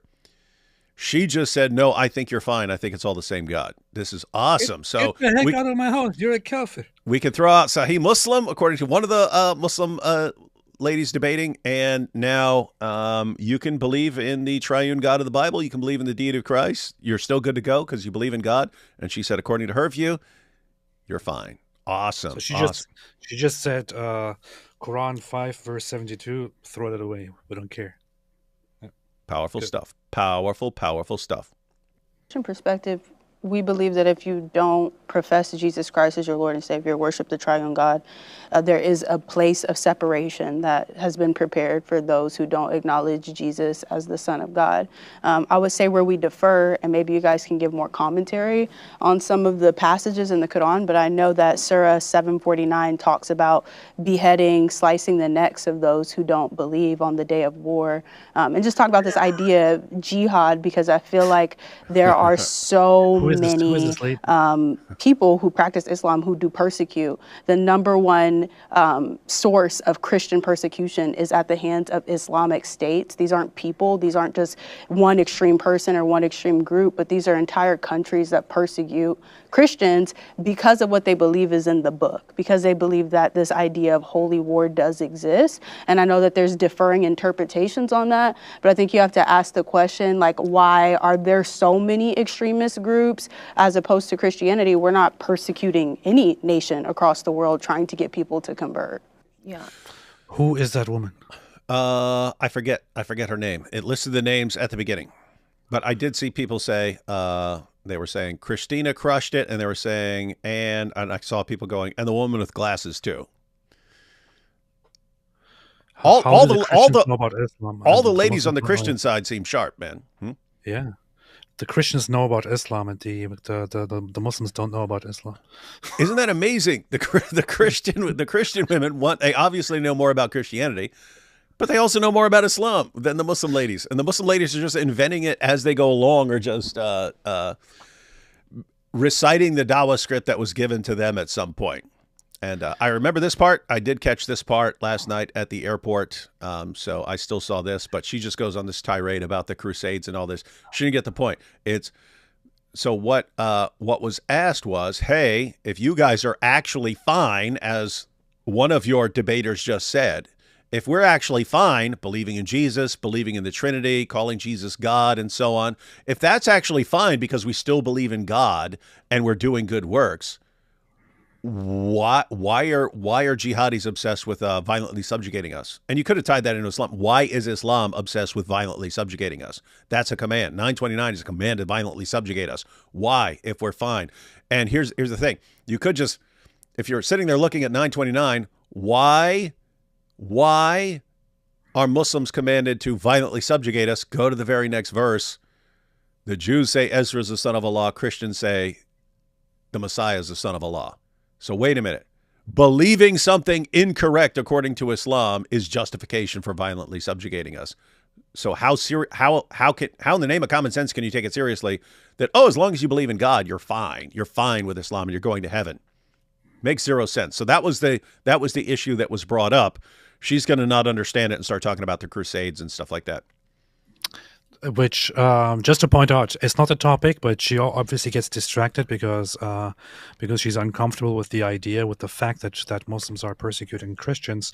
But when that Christian lady just brought up the fact that the number one factor of persecution of Christians in the world are Muslim states or Islamic states, that woman at the beginning kind of started like grinning and cringing and all that. This is just this attitude is very funny because this is not a topic that is up to dispute. This is not controversial. This is not even a discussion. There are many things that we might have discussions about with Muslims. This topic is not up to discussion. It is a fact. It is a clear-cut fact that among countries where Christians are persecuted, Islam is the number one persecutor by numbers. That's it. And if you're looking at places like Nigeria, why are Muslims attacking Nigerian Christians? Not because the Nigerian Christians are somehow doing some horrible, evil thing. It's just you're Christians. That's the reason. Why are Christians second-class citizens in Pakistan? Because you're Christians. Because you're Christians. You have the wrong... This all goes back to Islam. Anyway. This is just wild stuff. But anyway, this lady's about to go on a tirade about the Crusades and stuff. So I was saying that is kind of from a Christian perspective. The non-Christian perspective, when we look at Christians, we have, a lot of fears because it starts with the Crusades. Did you catch that? She said, the reason Muslims are attacking Christians because we have a lot of fears, and it starts with the Crusades. Yeah, we are persecuting you because we are afraid of the Crusades. Yeah, we're afraid because of the Crusades. We're afraid of you. That's why Muslims are killing Nigerian Christians. That's why there's this endless jihad. We're afraid because of the Crusades. Check this out. Then during which time, hundreds of thousands of Muslims and Orthodox Christians, lost their lives, were killed. And then it goes to, we're talking between the 9th century and the 12th century. It's so funny how she mentioned Orthodox Christians. Why did she throw in the Orthodox Christians? It's kind of funny because she left out one group that also suffered bigly. Yeah. Out of the Crusades. Yeah. Why didn't you mention the Jews, lady? One group. she kind of missed that group. I don't know why, but she missed that group. Yeah. But this is a funny thing. She brings up the Crusades as a response. Now, the Crusades are not a deciding factor on Christianity. They also are a very, very small part of history, an extremely small part of history, and they also went very wrong. They also did go very wrong. I personally think that the Crusades were entirely, considering their reasoning and, the cause for the Crusades, I think they were entirely justified. I think they were entirely and fully justified. In fact, they were too late. That said, they resulted in some great injustices and wrongdoings here and there, which is what should be called out.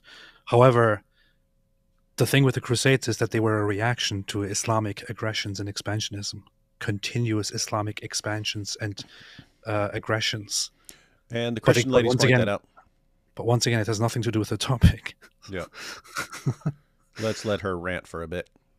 Following that, then you have the Spanish. And you can kind of tell, and based on the little bit I've seen, she has a lot of. She just attacks Christianity constantly. It's like everything that comes up, she attacks Christianity. So that's the sort of the kind of person she is. This is how she does dawah. It's Christianity evil. Look at Christianity. Look at the Crusades. All this, and has no clue what she's talking about, as usual. Inquisition, where Muslims and Jews were forced to convert, and if they didn't convert, if they didn't agree to convert, then they were killed or exiled. And that the numbers around there are, in the hundreds of thousands. And then, of course, after the Spanish Inquisition, after the Muslims were banished from Europe or killed, and the Jews as well. Even though the Muslims were just being super nice, super sweet, and we have no idea why they were banished. They just banished because they were, the Christians are mean. They were just in Spain. They were just the Muslims were just hanging out in Spain, Yeah, they were just there for some Spanish rice and for centuries. They were just hanging out there. It was, it was just their home. They just happened to be there. I mean, they were just there. They must have always been there, because it's not like they rolled up in there and invaded the place and stuff, and then people eventually. No, they got there by magic. Christian colonization begins, and you have the British going over to India, the British going over to Africa, not just the British, the Dutch, the Bulgarians. Yeah, and are you freaking kidding me? Then the British, when the British got to India, there were Muslims there. How'd those Muslims get there?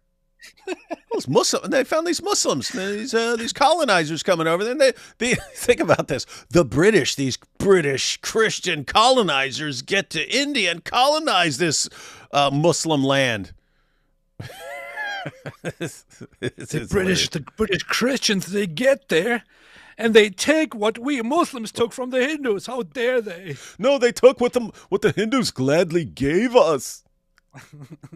And the French as well, and they were informed by Christian missionaries. And just to say that the Christian missionaries informed their missions isn't really enough. They actively participated as well. So, as I was saying before, India, the British stole something like $43 trillion. Keep in mind the reasoning here in all of this, right? Woman says, according to the Quran, as long as you believe in God and you do good things, you are good to go. You're going to paradise. Objection is raised. Wait a minute. We're not believers in Allah according to the Quran. If we have wrong beliefs about God, if we believe in the Trinity, if we believe in the deity of Christ, we're not believers according to the Quran. So why would you say that we're good to go? Woman's response: well, I think you're fine, because I think you are believing in the same God, even if you got some wrong things. So you're still fine. You're still going to heaven, in spite of what the Quran says. Then one of the Christian ladies brings up, well, if you guys think we're all fine, and if that's standard Islamic belief, that we're fine believing in Jesus, believing Jesus is Lord, we're all good to go, and we're all going to paradise. Why are Muslims the main persecutors of Christians in the world? And if you ask the Muslims why they're persecuting Christians, it's because of what we believe. Why is that? And this woman, but the Crusades and the Spanish Inquisition, say none of that has anything to do with the topic, right? You're supposed to be answering, either agreeing with your fellow Muslim debater or not, right? You could say, no, she's wrong. You're not good. You're not okay if you're a Christian. You're not okay if you have false beliefs. You're not okay about that. She could disagree. Instead, it's, let me talk about the Crusades and stuff. That's not answering the objection, lady. But anyway. I don't want to be disrespectful and insulting and all that, and it's just I don't know how else to put this, but it is just a very clear example of the intellectual difference between Christian women and Muslim women, and it's not for no reason that Muhammad said, you have you are deficient in intelligence and all that. So, with no disrespect at all to the Muslim women, I think it would have been better for them to learn or to just not participate in this discussion. Over a period of 200 years. And then in Africa, 10 million Africans were, stolen from their homeland. transported across the Atlantic. So many of them, the majority of them, died over that. Over that. Pause. You know where they learned that from? I know where they learned that from.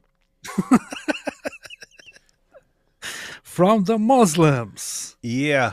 Guys, let me give you a quick recap of history here. Slavery is basically understood. It's totally normal around the world during the time of the Bible. And so it's just taken for granted as a reality of the world.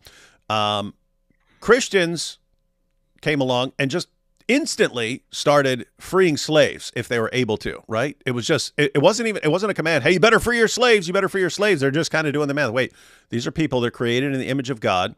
We're told to love everybody. We're told to do unto others as we would have them do unto us. Would I want someone enslaving me? And they're just doing, no, we should free slaves and stuff. And you go back and like wealthy people were like buying thousands of slaves and stuff and freeing them. You even had, I'm trying to think where, I think it was in First Clement. So this is an early church father. This is the generation right after the apostles. But I think it was Clement of Rome. And he had to order Christians to stop selling themselves into slavery in order to free other slaves. You had Christians who were like, "Hey, I want to free that slave over there. So I know what I'll do. I don't have any money, so I'll sell myself into slavery to free that other person and stuff." Anyway, over time, it takes centuries, but over time, slavery it basically is weeded out of Europe. There are no more slave markets in Europe because Christians just keep, over time, freeing slaves. Not everyone. You had people who had slaves and so on. But the tendency over time was to get rid of slaves until there are no more slave markets or anything. Well, guess what? If at some point you decide, hey, we're actually going to a completely different part of the world, like this new world, the America and so on, we're going over there. Well, if you want a bunch of cheap labor, what are you going to do? You're going to buy slaves. Where are you getting them from? You don't have slave markets in Europe anymore. Where do you go? Where the slave markets are still thriving because of Islam. That's where you go. That's where you go. So it's just amazing. The reason slavery back in the day wasn't race-based. You would have Greeks owning Greek slaves. You would have Romans owning Roman slaves and so on. It wasn't race-based. You only ended up with a race-based slavery because that's where slaves were still being sold in the slave markets and so on. And AP. Look at David is like, slavery was based. Yeah. I just have to point out, if you're talking about, because she's talking about black African slaves, how many black African slaves Jesus had? 0. Peter? 0. Paul? 0. You know who did have black slaves? Hey, check this out. Sahih al-Bukhari, 6161. Narrated Anas bin Malik. Allah's messenger was on a journey, and he had a black slave called Anjasha. And he was driving the camels very fast, and there were women riding on those camels. Allah's messenger said, Wahaka, may Allah be merciful to you, O Anjasha. Drive slowly the camels with the glass vessels. Women are glass vessels, as you can see from this debate. Narrated Umar. I went to the house of the Prophet, and behold, Allah's messenger was staying in a mashruba, attic room, and a black slave of Allah's messenger was at the top of its stairs. I said to him, tell the Prophet that here's Umar bin al-Khattab asking for permission to enter. Not in the zut sense, but here you have, look at how this is described. Look at the chapter heading. The chapter heading is selling animals for animals of different amounts or quality, hand to hand. It was narrated that Jabir said, a slave came and gave his pledge. This was an Arab slave. An Arab slave came and gave his pledge to the messenger of Allah to emigrate. And the Prophet did not realize that he was a slave. Then his master came looking for him. The Prophet said, sell him to me, because he converted to Islam. Prophet said, sell him to me. So he bought him for 2 black slaves. Then he did not accept the pledge of anyone after that until he asked, is he a slave? Just try and get, there's a lot to unpack. So just get the takeaway here. A man comes up to Muhammad. Hey, Muhammad, I pledge myself to you to join the Ummah. Muhammad says, fine, cool. And then the guy says, oh, by the way, I'm a slave. Another guy owns me. Muhammad's like, darn, you got me. Because I can't let a Muslim be owned by some pagan, some polytheist. So he goes to the guy, says, all right, I want to buy your slave. And what's he do? Does he take a bunch of gold and buy the slave? No. Muhammad takes two of his black slaves. And notice it says, after that, he wouldn't accept the pledge of anyone. If someone says, hey, Muhammad, I want to serve you, I want to join the Ummah, he's like, wait, are you a slave? Because if so, don't come to me with that nonsense. I am a slave, yes, but I really want to become a Muslim. Too bad. You think I'm going to pay more of my black slaves to get you out of slavery, Arab slave? But please, Muhammad, please, I'm not happy like this. I want to be a Muslim. I want to follow you. And again, notice how is this described in the title, in the chapter heading? It's described as selling animals for animals of different amounts or quality, namely Arab slaves versus African slaves. African slaves were less valuable. They were easier to come by and so on. And so you'd have to trade two black slaves for an Arab slave. But notice, guys, Muhammad used black slaves as currency. And here's what's amazing in all this, because the lady, she's given like classic Dawah script from the 1960s. Oh, look at what Christianity did. Islam liberates everyone, guys. Christians ended slavery, and then Christians made the Muslim world. Most of it, you still have it in some places, but made the Muslim world end slavery as well. That's what happened. And what happened? And what do Dawah guys do? Nope. Christianity, those are the kings of slavery, and they're the ones who enslaved the Africans, and then Muslims came along and liberated them. You live in absolute fantasy land that is Dawah. Who have we seen on the Muslim side that is not spouting complete nonsense already? No one. One of them didn't talk yet, did she? Oh. Not yet. But she's actually, I remember what she says when the lady actually basically calls on her. And yeah, the other Muslim woman's actually the most clueless. She's the most clueless of the clueless ones on the Muslim side. But the funny thing is that two of these women have said extremely un-Islamic things, or, things that go very, very much against Islam. And I mean, you could consider one of them basically a kafir, a disbeliever, for what you just said about Muslims and Christians, about the Christian belief in God being accepted and all that. But the other Muslims are not standing up and correcting her, so they're just okay with it. They are either okay with it and they follow this regular principle that Muslims usually follow, which is we don't want to publicly correct a fellow Muslim and embarrass Islam, or they are just as clueless. Weird stuff, everyone. So, just to recap, Muhammad bought, owned, sold, and traded black African slaves, and Muhammad's followers institutionalized the African slave trade long before the United States even existed. Yes. And yet, we're told, hey, Christians got a problem here because they're all about slavery. Think about this. The United States, slavery didn't last a century in the United States. People instantly started calling, you got a problem here. We can't lay it down as a rule that all men are created equal and still have this slavery. And so there was this constant pressure. We got to do something about this. Slavery didn't last a century till it was abolished. It lasted many, many, many centuries in the Muslim world. Why? Because Muhammad's their pattern of conduct. Muhammad. It is called the Trans-Saharan slave trade, and it lasted significantly longer than any other slave trade that is known and that is so systematic. It started out before the 7th century, but the 7th century basically turned it into a systematic form of slavery, and it hasn't even fully ended yet. There are still places where slavery is kind of continued in Africa, but it officially started abolishing or being abolished after Christians abolished it, and after Christians forced Muslims to abolish it. So Muslims really shouldn't talk about slavery, man.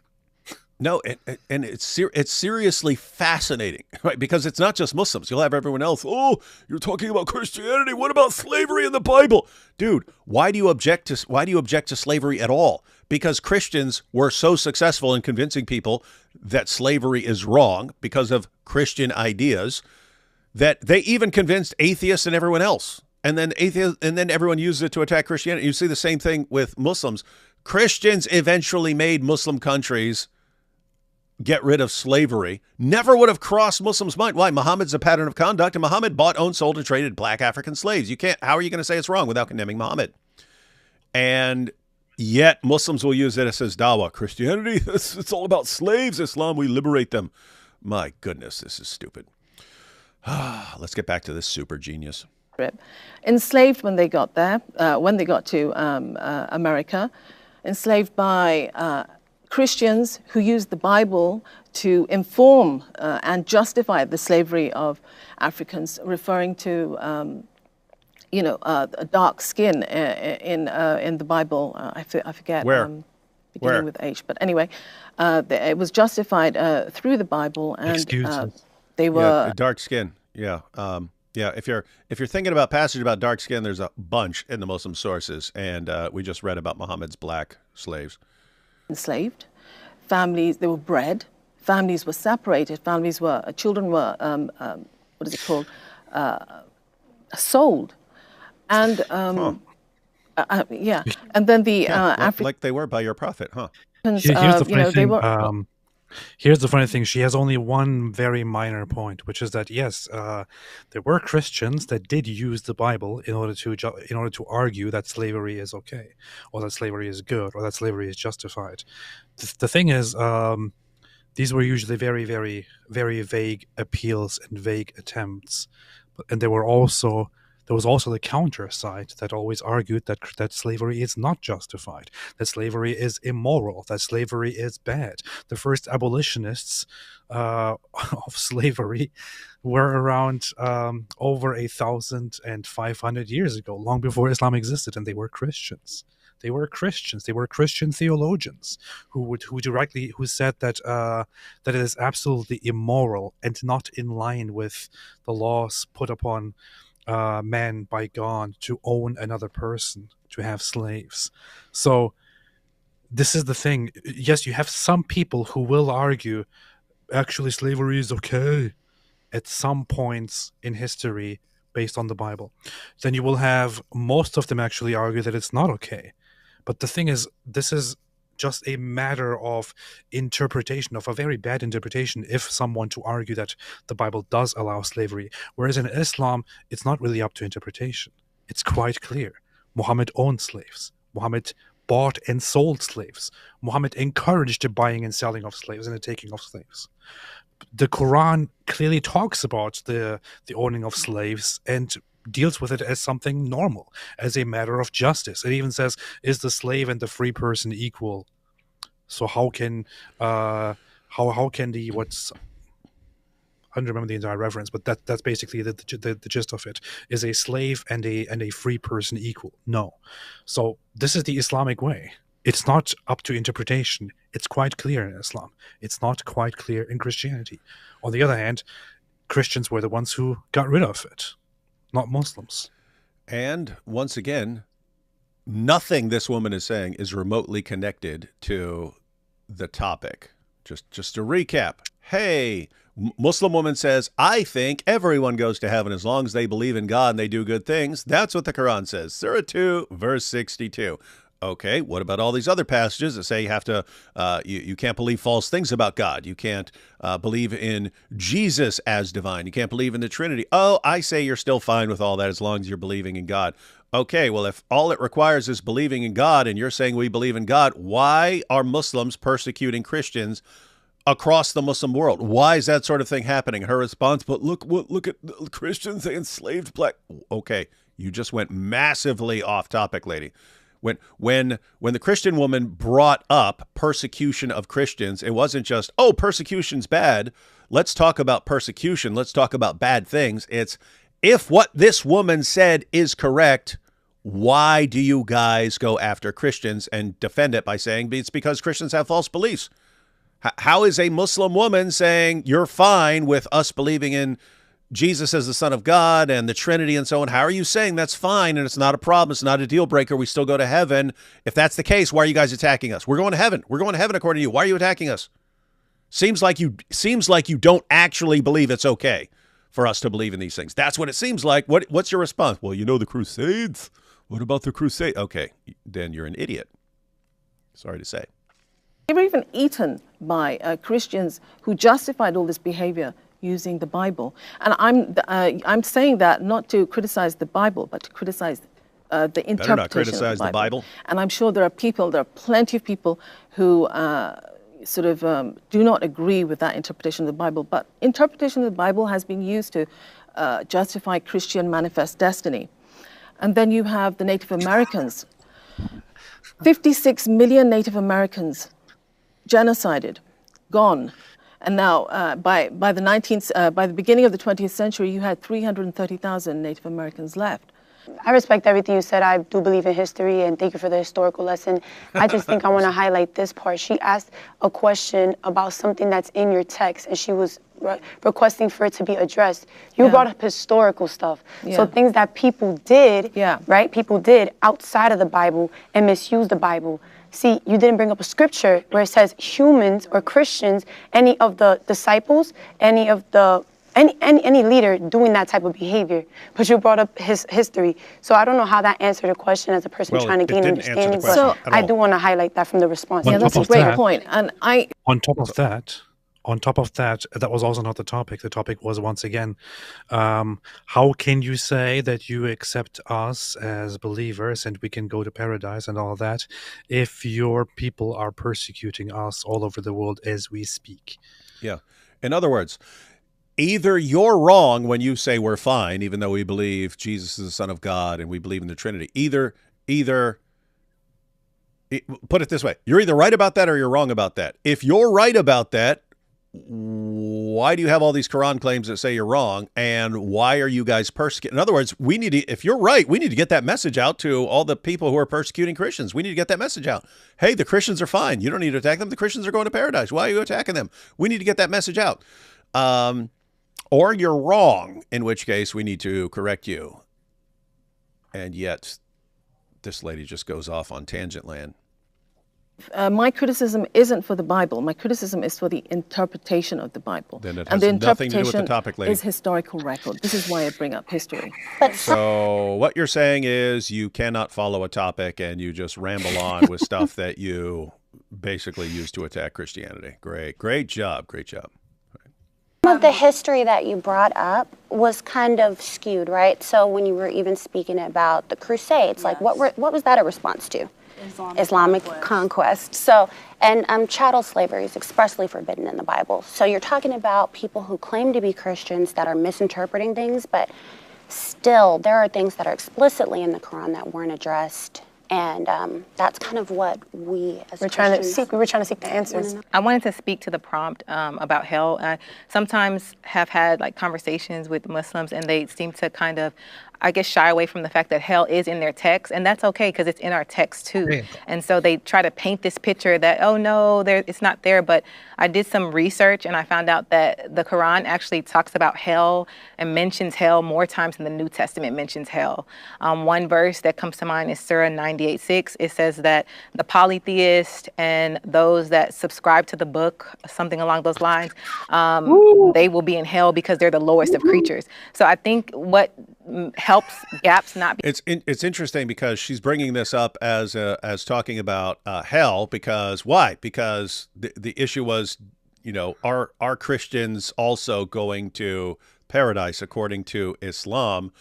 She brings it up to talk about hell, but that verse specifically says that Jews and Christians who reject Muhammad will be in the fire of hell. They are the worst of creatures. The worst. And that completely contradicts what the original woman said. You don't have to believe in the Quran. You don't have to believe in the Quran and Muhammad. As long as it says you have to believe in God. So as long as you believe in God, you're good to go. 98:6 says if you reject Muhammad in the Quran, you're going to hell. So bridge is when there's kind of this veiling of truth. There's a lot of text in the Quran that mention hell for people that do not believe, especially shirk, for me putting my faith and trust in Jesus Christ. On your belief, I'm going to hell. And so we have that in our text as well. And that's what makes a distinction between our faiths. That's one of the things that makes a distinction. So the next prompt is, the Quran is the final and complete. What's up? Pause. So I just want to point out how There's one little grievance here, which is that the Christian side got sidetracked by the Muslim side, because the Muslim side couldn't follow the discussion, so they had to change the topic, and the Christian side, unfortunately, got sidetracked by that. However, even after that, the Christian side just completely dominated the topic here, and the Muslim side just appears as if they don't have any answer to the question. So, and it still appears they know nothing. The Muslim side knows not only nothing about Christianity, nothing about Islam as well, and the Christian side knows about Christianity and Islam. Isn't that interesting? That's fascinating stuff. All right, guys. So this is about an hour and a half debate. We've gone through two of the sections. We'll just go through one more on the Quran is the final and complete revelation of God. We'll check out this section, and then I've got the link in the description if you want to watch the rest of it. Although I have to say, later on I'll finish watching it, but apparently people really like this debate, so maybe we'll watch some more of it on a different. I think we should continue watching it tomorrow on my channel as well. Okay, we can. Maybe we can watch one section or two sections on my channel. Yeah, that's good. So we'll watch one more section here on my channel, and then I mean, it's always possible that some big breaking news happens, and we'll do that tomorrow. But yep, sounds like we'll be going through more of this. It's cool because it is cool. There's been tons and tons and tons of debates against with between guys and stuff like that. It is interesting to see the lady. Notice they're being very respectful of each other and stuff like that, and not like jumping in on each other and cutting each other off and stuff. So is interesting. That's kind of the lame side of it, because nobody has said you've been humiliated. I will me strong than you. It is cool to not see that. Recycle Bin Laden says Christina better pull up the Al-Zut, but not like Mo. It would have been. Yeah. I haven't seen it all, but it would be awesome if someone brought up the Al-Zut. Well, it's just like the Al-Zut, just like randomly. Well, it's just like the Zut. That would be awesome and classic. Christina was awesome, and the girl with glasses. Yeah, this is what I saw earlier. Mentioning the girl with glasses. Anybody who unironically says, I identify as, insert something here, is someone I probably can't have a serious conversation with. So, yeah, I identify as a black American Muslim woman. That's what she said. That was a bit cringy. It is. Like, what do you mean I identify? Why don't you say, I'm a black American Muslim woman? Like, what is the I identify as? I don't get that. I mean, why did you have to specify that she's black? I don't know. Mm-hmm. But... Yeah, because it's like I identify. Muslim. Yeah, I identify as black. Like I could identify as white. So this sounds like I don't know. It's weird. Sounds like the leftist syndrome. Anyway, random question: did you guys know the word Hamas, violence in Hebrew, is mentioned in the Old Testament? God bless you both. Did you know that, AP? I have heard of the theory. Yes. It's not a theory. Hey, we can get confirmation. Ash, is that true? Ash, you're there. Yes, it is. Ash is there saying, I identify as Ezra. Now all the Jews will start worshiping me because I identify as Ezra. Lamb Apologetics says, praying for you, AP. Hope your personal healing goes well. Also, base Christian women versus hotel wives. Oh, that's messed up. Base Christian. Thank you, Lamb Apologetics. Appreciate it. Another great game idea is you play as Diya al-Kalbi, and the goal of the game is to leave Muhammad's room before anybody catches you. Yeah, you got to sneak out. So you got to sneak out of the house after. Wow. I was bullied through childhood. Children are sinful. Yeah, again. I mean, kids learn to lie pretty darn quick. I mean, you have a baby and the baby's crying. I fed the baby. I changed the baby. What's wrong? I'm holding the baby. Baby's still crying. Oh, maybe that baby's a liar. Can't even speak. It's like, I want you to do what I want, even though there's nothing wrong. Anyway. Babies are kind of dumb, Yeah, they're pretty stupid. You can argue with them all day. They don't make any sense. Yeah. There was once another historical debate titled 30 Pagan Al-Zut versus 1 Muslim PDF. The pagans won hands down. Oh, yeah. The pagans won hands down, and Muhammad lost butt up. APD would you be open to doing a stream with Ken Kenobi, a Japanese YouTuber? He speaks English and he is outspoken about the rise of Islamists in Japan. I'm not familiar with that channel, but I do like helping out people who are trying to inform people in other parts of the world where they might not know anything about Islam because they haven't had a reason to be interested, and all of a sudden they see a problem all of a sudden and they're like, hey, we need to do some stuff on that. So yeah. Yeah, I would be happy. Sure. Yep. 1, these Momo women are lucky they invaded Christian country. 2, all Momos worship a PDF file and all use kids as shields a moral debate with women that think Rex is human right. Zut Nation, stand up. Oh, hi, Dr. Diddy. Zut Nation. Wow, Momo was John Calvin. Oh, as far as like God has already decided everything.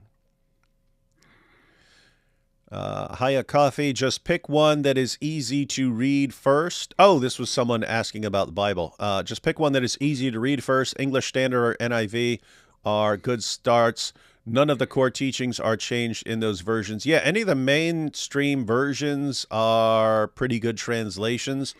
The main thing you'll want to be looking for is, do you want sort of a like literal word for word type translation? If so, English Standard or English Standard Version or New American Standard. Or do you want something that's kind of easier to read? And if so, then go like NIV or something like that. But yeah, any of them. Some people just like the kind of old English for religious text, and so you could go King James, even though people read King James all their life and they think that's what a book's supposed to sound like. I mean, the New Testament's written in Koine Greek. It was like the language of common people. It wasn't meant to be fancy and stuff. But my point is, the general rule is get the translation that you're most likely to read, right? That's the general rule. So whatever you're going to be most inclined to read. So what I would do is go to something like Bible Gateway, pull up a passage of the Bible, read a couple of the main translations, see what you prefer. NKJV. Yeah, and the one you really need, of course, is the Schofield. Yeah. 4 Christian women versus 4 whiteboards. What's wrong with people, man? Oh, because the Ali Dawa. That would be funny if all the Muslim women pulled out whiteboards and could only communicate through the whiteboards because their voices aren't allowed to be heard. Hang on. Wives are property in Islam. Owning people is illegal in U.S. and U.K. Therefore, Islamic marriages should be illegal in the U.S. and U.K. Yep, they should. Why did Mo only bathe with chipmunks? Oh, it's a joke. Hang on. Why did Mo only bathe with chipmunks? And we have the answer. So he wouldn't be made fun of for 1.8-inch member. Why are people mean, man? We're having a nice, friendly debate. These ladies are all having a friendly debate, and men are trying to ruin it with silly jokes. The lady is taking this half-brain stuff too seriously. I've been watching the Scottish Korean. He would say bacon protects you from stupidity. Wait a minute. Somebody said that Korean Scott sent both of us emails. He did send me emails. I just haven't gotten around to responding yet. Did I miss it? I don't really know. I'll check. I just remembered that. If Italian Cameron reviews this, he'll be like, but you 4 Christian women aren't even 8th century apologists. Yeah, he'll be sitting there. Oh, did you know about this Christian woman in the year 862 who said this one sentence? This proves that she's greater than all of you combined. Oh, no, he wouldn't be saying like, you go, did you know about the pizza lady from Sicily? And she said this on their menu, and it's way better than anything anyone else said. It's a weird dude, man. Weird dude.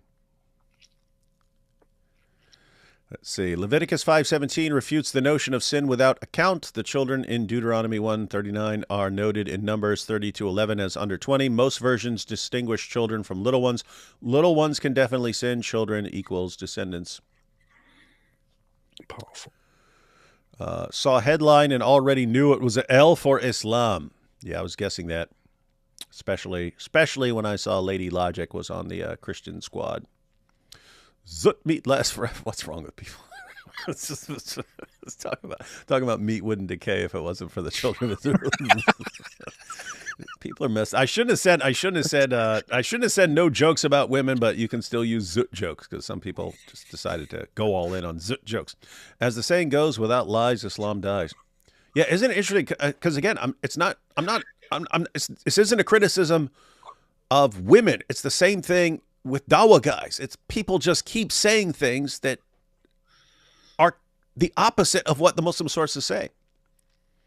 It's weird stuff. That white Lily J can't take that black soul fire. Yeah, gosh, how awesome would that be to see Mrs. Chef Logic cooking up Lily J. The religion of, in my opinion, yeah, it does seem to be that. Well, in my opinion, you can't trust the hadith at all. So I have to, I appear to have caught your disease. YouTube isn't working properly this morning, and neither is my laptop now. It's all zooted. Yeah, isn't that weird? Because you were just having problems with StreamYard the last time we were using it, getting that weird echo and stuff. It's weird. You know, for years, I'm just totally ghetto, and I'm using crap stuff, and I think, won't it be great if I can afford to get some awesome tricked out computer and stuff, and I get it, and it doesn't even work. Stuff still doesn't work. Doesn't matter what I could have $1 trillion. Anyway, former Blackwater chief Eric Prince has called on Pope Leo XIV to help fund private security operations aimed at protecting Christians facing brutal persecution in Nigeria. Got to do something, dude. Nice. Got to do something. I see that the Nigeria topic is currently gaining some traction. That's good. It's glad. That's good. Yeah, for years it's basically like Robert Spencer and a couple other people talking about it, and we'd cover attacks on This Week in Jihad and stuff like that. But still, it's just like, how is no one talking about this? You'd have like massacres and churches, entire church of people slaughtered and stuff, and not a peep about it. It's good that people are actually catching on. I say Nigeria has to be broken up, Christian Nigeria and Muslim Nigeria. I would love it if people could get along and live together, but if Muslims are just obsessed with slaughtering them, all right, you've got a massive Christian section of that country, and you've got a massive Muslim section of the country. If Muslims cannot play well with other people, all right, you got to be somewhere else. Deus Volt. Orthodox Christians were the reasons for the Crusades. They called the Pope for help against the Caliphate expansion into Byzantium. Yes, that's true. Then they all got killed. And then they got zooted for it. Just realized Charles Martel isn't canonized saint. What? Dude's a legend, man. There's probably a reason for this. It's gross how misleading they are, or blatant lies. Yeah, it's still amazing. It's like Muslim debaters, men or women, they could just make stuff up or share what their personal feelings are the entire time, and that's supposed to be taken seriously. Allah, the first to use the 99-1 rule, 1094. That would be an example of the 99-1 rule. You could use that. Yeah, that is correct. Please pray for my miscarried grandchild funeral tomorrow. Well, I know what that's like. Wonder how many women stay in Islam knowing it's false because they don't want to be killed for leaving or questioning. D. Wood saw your video in Dearborn recently. It's especially hard for women. That's why when they get a revert, when they get one of these women to revert, remember Muhammad Hijab said revert women take it best, and so they really love the revert women, and so that's why they lie to them and fill their heads with complete nonsense and so on. That's why they instantly try marrying them and getting them pregnant and so on. They want to make it difficult to leave. They want it to like wreck your life if you try to leave Islam.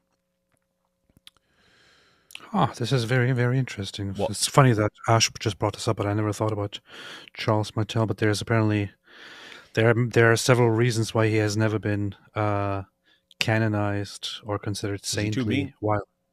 While his acts are appreciated, he has apparently engaged in seizing church properties, persecution and stuff like that, which is why especially certain saints that are very, very important in the church have condemned him in his lifetime. So, yeah, interesting. Yep. So I can see denying him saint status and so on in spite of the significance of some of the things he did. With that said, I'll say it again. A lot of the people who are most willing to risk their lives for stuff are people who have done some stuff, right? In other words, you have personality traits where you're aggressive, you're a risk taker, things like that. And so you'll stand up against something like Islam. But those kind of personalities are usually guys who cross some lines throughout their lives and so on. I wonder why the Zut never got canonized.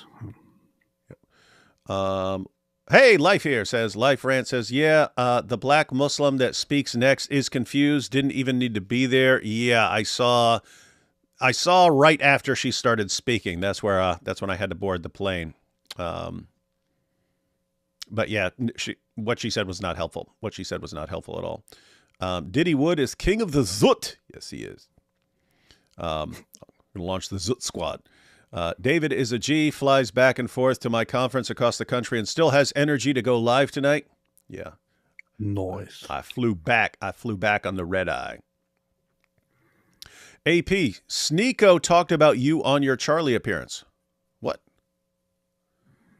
Where? Dude, you should make a little video. Sneeko's funny, man. He's kind of a doofus in a lot of ways, but he's kind of cool in certain ways, and he's pretty funny in a lot of ways.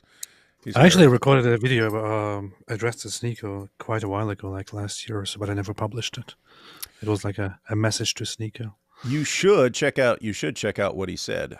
So I'm assuming this on Rumble, but I can't track it down, but wherever it is, I might check it out. Yeah, guys. Hey, Paul. Why don't you leave a message? Why don't you post a comment afterwards, just a regular comment, or send AP a message somehow, and tell him where that is so he can find it. When a species' natural predators. Oh yeah, and it was weird. After I posted my video about how Muslims were reacting to Charlie Kirk and condemning Sneeko for saying that he was praying for him, Sneeko unblocked me on Twitter. Really? Yeah, it was weird. Oh, man. That's why it's cool if he's actually watching something about you. That's cool. When a species... I think I'm still blocked from him. Yeah, pretty sure. When a species' natural predators are gone, they begin to multiply and spread out of control. We need the Al-Zut back. They keep the jihadi population under control. Al-Zut, moon splitting. It all makes sense now. Yeah. That's the real background for the splitting the moon story. Based early America fought Islamic slave traders and pirates, Barbary pirates. This U.S. Navy was established in response. Hey, Isa, watch this video. The Christian women had better arguments and better rebuttals. They actually knew the subject material and knew the assignment. And this is from Isa, guys. Hey, Isa, I saw your message about joining us live. Why don't you send a list of your 4 or 5 favorite topics to discuss, and then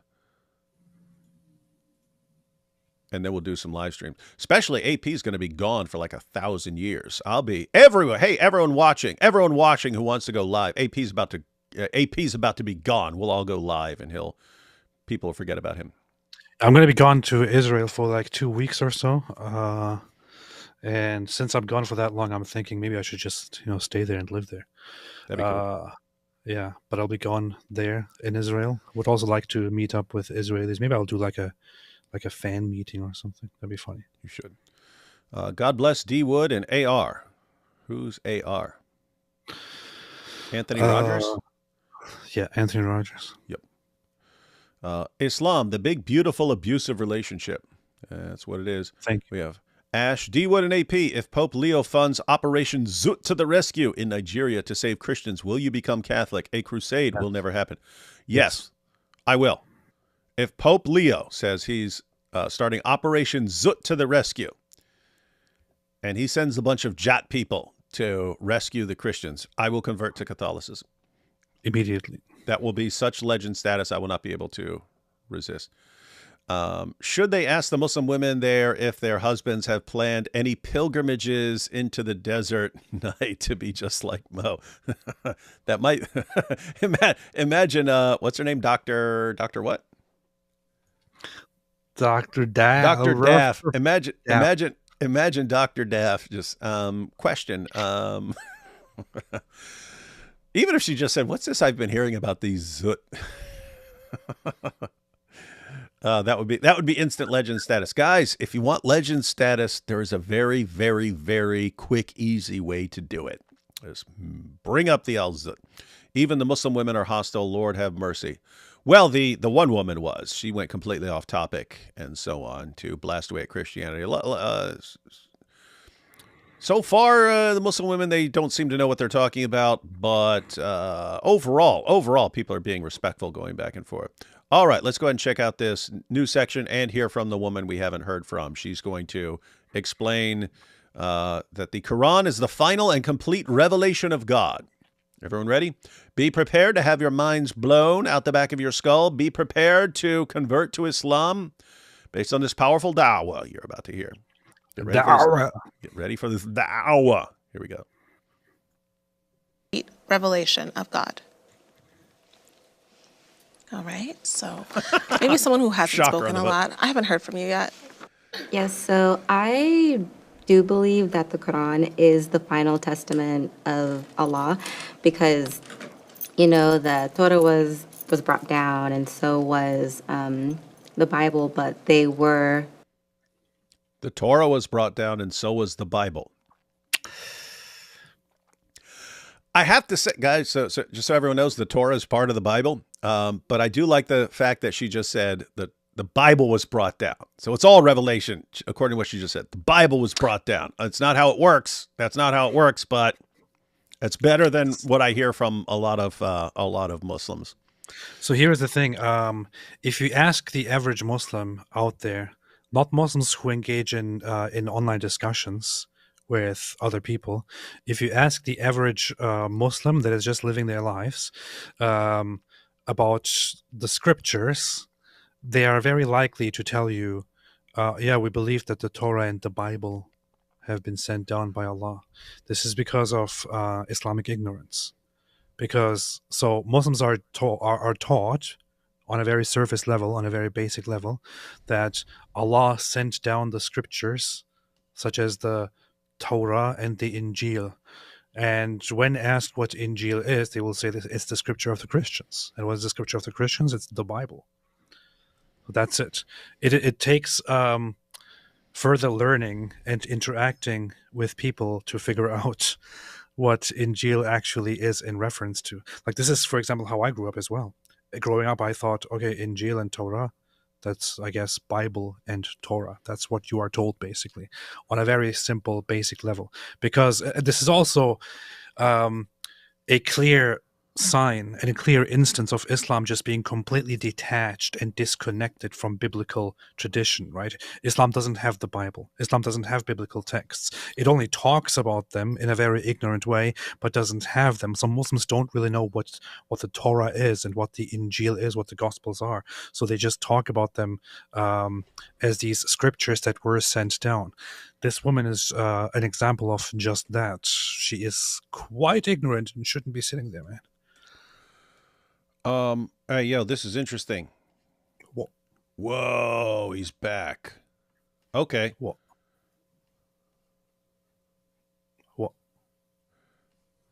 Let's see. What? Oh, okay, so Pol says, I'm looking. Oh, gosh, it's all this old stuff. This is crazy, man. Sneako's back on YouTube. That's awesome. Oh, yeah, they just unblocked him. Yeah, so Pol says, this is the name of the video. Sneeko claims Israel and the Jews did 9/11, but completely forgets this part. I don't see that on Sneeko's channel, so is that someone else's video? That is by Sahar TV. Let me see. I'll check that out. All right, so you have the reference so you can check it out? Yeah. We'll be good. We'll be good. All right, good. All right, we got all that covered. Ladies and gentlemen. And it is interesting, because Yosef here said it. Sneeko's back to YouTube. Sorry, I'm 5 minutes behind watching at 1.5 speed. That is interesting, because he's been asking for a long time, and I have to say, ladies and gentlemen, it's actually better if YouTube just doesn't try to control everything everyone says. As far as like stuff that Sneeko said, I think the big thing that got him in trouble was he was talking about some feminist woman and basically said that she needs to get. Sounded like he was saying she needs to get sexually assaulted. I think that was the main thing that got him kicked off. But also, you know, he's a young guy. If you want to punish him and leave him off for a while, that's cool. But I'm glad he's back on. So we all make mistakes, and I don't think you should be like permanently kicked off YouTube, even if you screw up and say some really nasty stuff.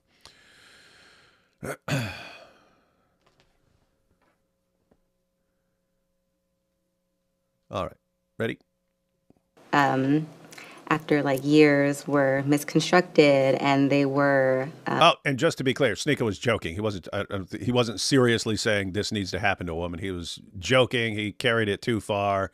It was messed up. I think it would be fine to like punish him and stuff like that, but I've never liked these permanent bans by YouTube.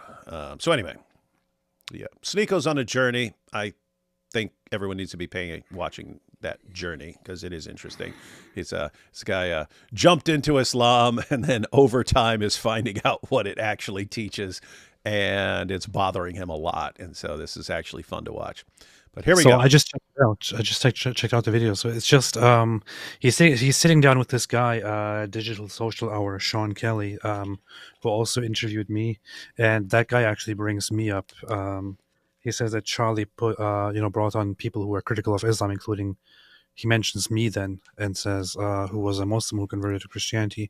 And Sneeko then says, oh yeah, I know him. He was an atheist. And then I guess he just became a Christian out of nowhere. But these people are just paid. That's funny. It is hilarious. Sneeko just out of nowhere. Yep, I'm converting to Islam. When we know they're paying people to convert to Islam, we've heard it over and over again. But then, yeah, if you say anything you disagree, it's, you're being paid. Yeah. So Sneeko argues that I am apparently paid to, convert to Christianity and talk trash about Islam and talk well of Israel. So I would like to compare our incomes and our checks, Sneeko. I would really love that. That is funny. These guys who are like millionaires for what they say about Islam. Whatever, they're getting paid. Oh, he's living large. He's living his life. He's spending time over there with his rich friends over in the Arab oil countries. I don't have anywhere near the wealth that you have, Sneeko. You could you could play that clip and make a little video out of that, making that point that how are we so poor if we're the ones getting paid, and how come all the guys we're responding to are rich and they're not getting paid? This is just silly. Wow. All right. Were misconstructed and they were bastardized. So the Quran came down and corrected everything. Let me back up. Is the final testament of Allah, because the Torah was brought down and so was the Bible, but they were after like years were misconstructed and they were bastardized. So the Quran came down and corrected everything that was basically taken out of context. So the Quran is, in my view, a perfect book as a Muslim. It's my perfect book, and I'm just speaking for myself right now, so I'll just let someone else talk. So that Christian Muslims. What do you think are the odds? What do you think are the odds that this lady knows anything about the Quran? I accidentally clicked way forward. She knows nothing about anything. Why is she even sitting there? Why is she even sitting there? She's like, this is so ridiculous. She's like, well, and these are just my thoughts, and maybe somebody else should speak up because I don't have anything else to say. The Quran corrects the Bible that was sent down, and that's why I think it's the perfect and last testament. This is the thing, like, with all due respect, if you go out into the public and sit down and have a public debate and speak about these matters, you're going to put yourself under scrutiny and your words as well. If you decide to go public and decide to have public discussions, you're no longer speaking just for yourself. You're no longer just representing yourself. You are now trying to have an impact on the public. This is why you go out. I understand that you might just say, "Oh, this is just my opinion. This is just what I do. It's just my thoughts." I'm sorry. It's too late for that. You are public now. You are part of a debate. You are now part of the global influence, and everything that you say should be scrutinized very strictly. Anything you say can and will be used against you, ma'am. No mercy here. Yes. People should do the same thing with me. People should do the same thing with David. People should do the same thing with anybody. Don't mess with me. Anybody who goes out and who speaks in public. And for her to go out here to be so terribly misinformed and then do this, I mean, why? Why do you do this to yourself? Hey, I mentioned this before the other day, but people are still posting fake movie titles with Zut in it. And Hungry Goat just said, "Zut me if you can," and so on. You have a bunch of these. They're going on and on. I just like the Zut. What? I just thought of the naked Zut. Oh yeah. Yeah, guys, I mentioned anyone who wants to goof off, use AI or Photoshop or something like this. Make some fake movie posters about this stuff, right? Take the original movie poster, do some AI or Photoshopping, make it different, and change the title to something with Zut, and send those on to us or share them on X and flag us and stuff like that, and it'd be fun stuff. Fun stuff. Bastardized. So the Quran came down and corrected everything. Thank you. That was Thank you, Quran. basically taken out of context. Corrected it by affirming it. So the Quran is, in my view, a perfect book. As a Muslim, it's my perfect book. Keep in mind, did she give anything that could be considered even a slight bit of evidence in favor of the Quran being a perfect book? Did you hear anything there? Did you hear anything? Well, she just said it's perfect to me. It's perfect to me, and that's all that counts, because I identify as the Quran being perfect. I identify as someone who believes the Quran is perfect. To me, this book is perfect. Yeah. And I'm just speaking for myself right now, so I'll just let someone else talk. So if there are hadiths, for instance, hadiths, yeah, that aren't reliable, how do you decide what documentation is good to read for the Quran? And then also, can you tell us how the Torah was corrupted and why it's not trustworthy? Guys, that was interesting. Notice she just brought up what the other Muslim woman said. I love how they're using what the various women say against the panel, right? But she just brought up the other Muslim ones. Even Sahih hadiths can be completely unreliable. So how could you even verify like where the Quran came from, and how would you even know? Because you can't trust those sources. So hey, you threw your own hadiths under the bus. So how do we even know much about the Quran and how to interpret it and where it came from and how it was revealed and so on? How do we know any of that stuff? Interesting. This is a very good objection. Very good objection, and a very good follow-up question as well. So why it's not trustworthy? Mm-hmm. Because, well, in the Quran, it basically corrects everything that was misconstrued. So say if there's like a contradiction in the Bible, one verse says what you're supposed to do, and another verse says what you're not supposed to do in relation to two verses, but I haven't read the Quran. It just doesn't make sense. Like, why would one verse say you're supposed to do this, but in turn, in another verse, I'm supposed to do it, but in a certain way, or just taken out of context completely? Like I said, I never read the Bible, so I don't know what it says. I'm sitting here telling you the Quran is the perfect book because it corrects all the errors in the Bible. I've never read the Bible, but why are you talking about this then? How could you? Why should you be taken seriously when you're talking about the Quran being a perfect book because it corrects the errors of the Bible, and you say you have no idea what's in the Bible? What do you actually mean, ma'am?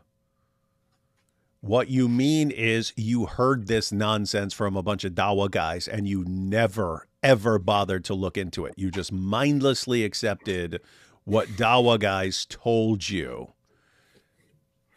But guess what? I could have told you that even before you started speaking. Ma'am, that was because that's every single person I see. representing Islam. This is what I heard from a Dawah guy. No, it has no connection to reality. No, it doesn't line up with my sources, but that doesn't matter because it's the religion of Dawah. Man, that was about the dumbest thing I've heard all day. It was pretty bad. Pretty bad. And I've never read the Torah, but I know they're books from God. And the Quran was sent down as the last book. She just said, I've never read the Bible and I've never read the Torah, but I know they're books from God. This is interesting. So the Bible and the Torah again. Correct every mistake that everyone else basically misconstructed about those books. They were brought from God, but over time they were corrupted. Not the pages in them, how people interpreted it. Oh! That's the first thing she said that made sense. She just said, not the text. They didn't corrupt the text. They corrupted the interpretation. So Islam is coming along to correct misinterpretations. That, I want to point out, that you can defend from the Quran. You can defend the claim that the Quran claims to be correcting misinterpretations of the Torah and the Gospel, or the Torah and the Bible, as she puts it. You do get that impression that Jews and Christians have misinterpreted and misrepresented our text, and the Quran is correcting us on our misrepresentations and so on. That you can actually say. So it's crazy to say it, and I think it's by accident, but she accidentally is way more accurate than most Muslims on this issue. Let me back that up. Guys, again, what she just said, very important, very important. It's not the text of the books that was corrupted. It was the interpretations of the books that was corrupted. And so that is actually very interesting. And again, she is much closer to what the Quran says than what you typically hear from Muslims. Here we go. Man, we probably done what you just said, but that was quite accurate. Mm-hmm. Every mistake that everyone else basically misconstructed about those books. They were brought from God, but over time they were corrupted. Not the pages in them, how people interpreted it. Not the pages in them, how people interpreted it.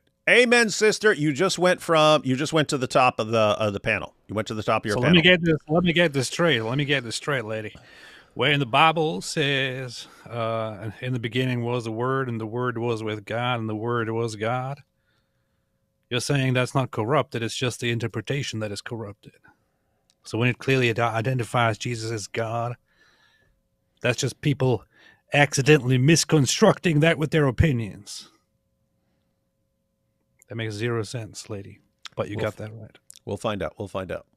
So the Quran was brought to correct everything else, and so was Muhammad, peace be upon him. Okay. And what was the other question you said, the first one? We'll have a question for you. Okay. So in what ways does the Quran correct or confirm the things that I've never read it, so you're saying were... Confirm the Day of Judgment, and I believe there are other things, but I don't want to get my words a little jumbled up or offend anyone, because I haven't read the Torah or the Bible in its completed.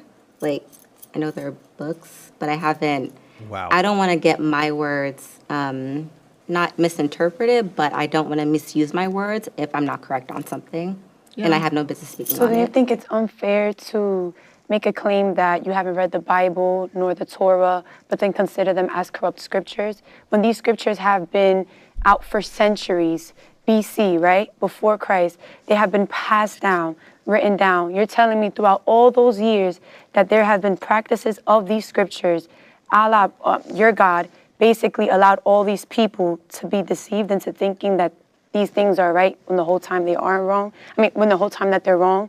When did it start that it was confirmed? What date or what historical time was it confirmed that these scriptures that are historical documents for all that these historical documents are a contradiction or need to get corrected?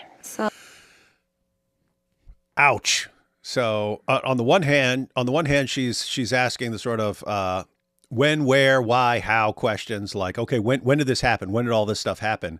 But also, like, did Allah just drop the ball? He's revealing scriptures, and then he's just letting, and then somehow, now to be fair, she originally sounded like she was saying the text has been corrupted, and the Quran came to correct that. But when she actually continued speaking, She said it's not the text that has been corrupted, it's the interpretations. And so you'd have to ask, why did Allah allow all these corrupt interpretations over the centuries and only corrected them way later after all this stuff is set in stone? Because guess what? According to the Quran, Allah is protecting the true followers of Jesus and making them uppermost. So why would they end up with all these corrupt interpretations? Anyway, actually, interesting stuff here. Let's see. Allah did not make the people corrupt the pages. They did that themselves. No, I didn't say Wait, that. now the pages have been corrupted. Basically, how is it that he allows this to happen for so long? Because when did this idea come out that they've been corrupted? When did it come out?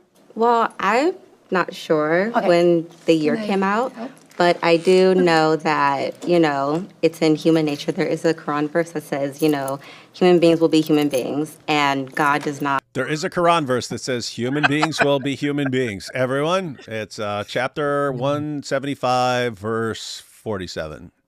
If this woman was my partner or my mother or my daughter or something, and she came back from this show, I would say, I have no idea who you are. And what's crazy, she got one thing correct, but it was so correct that it's like, whoa, you are massively more correct than the vast majority of Muslims on this.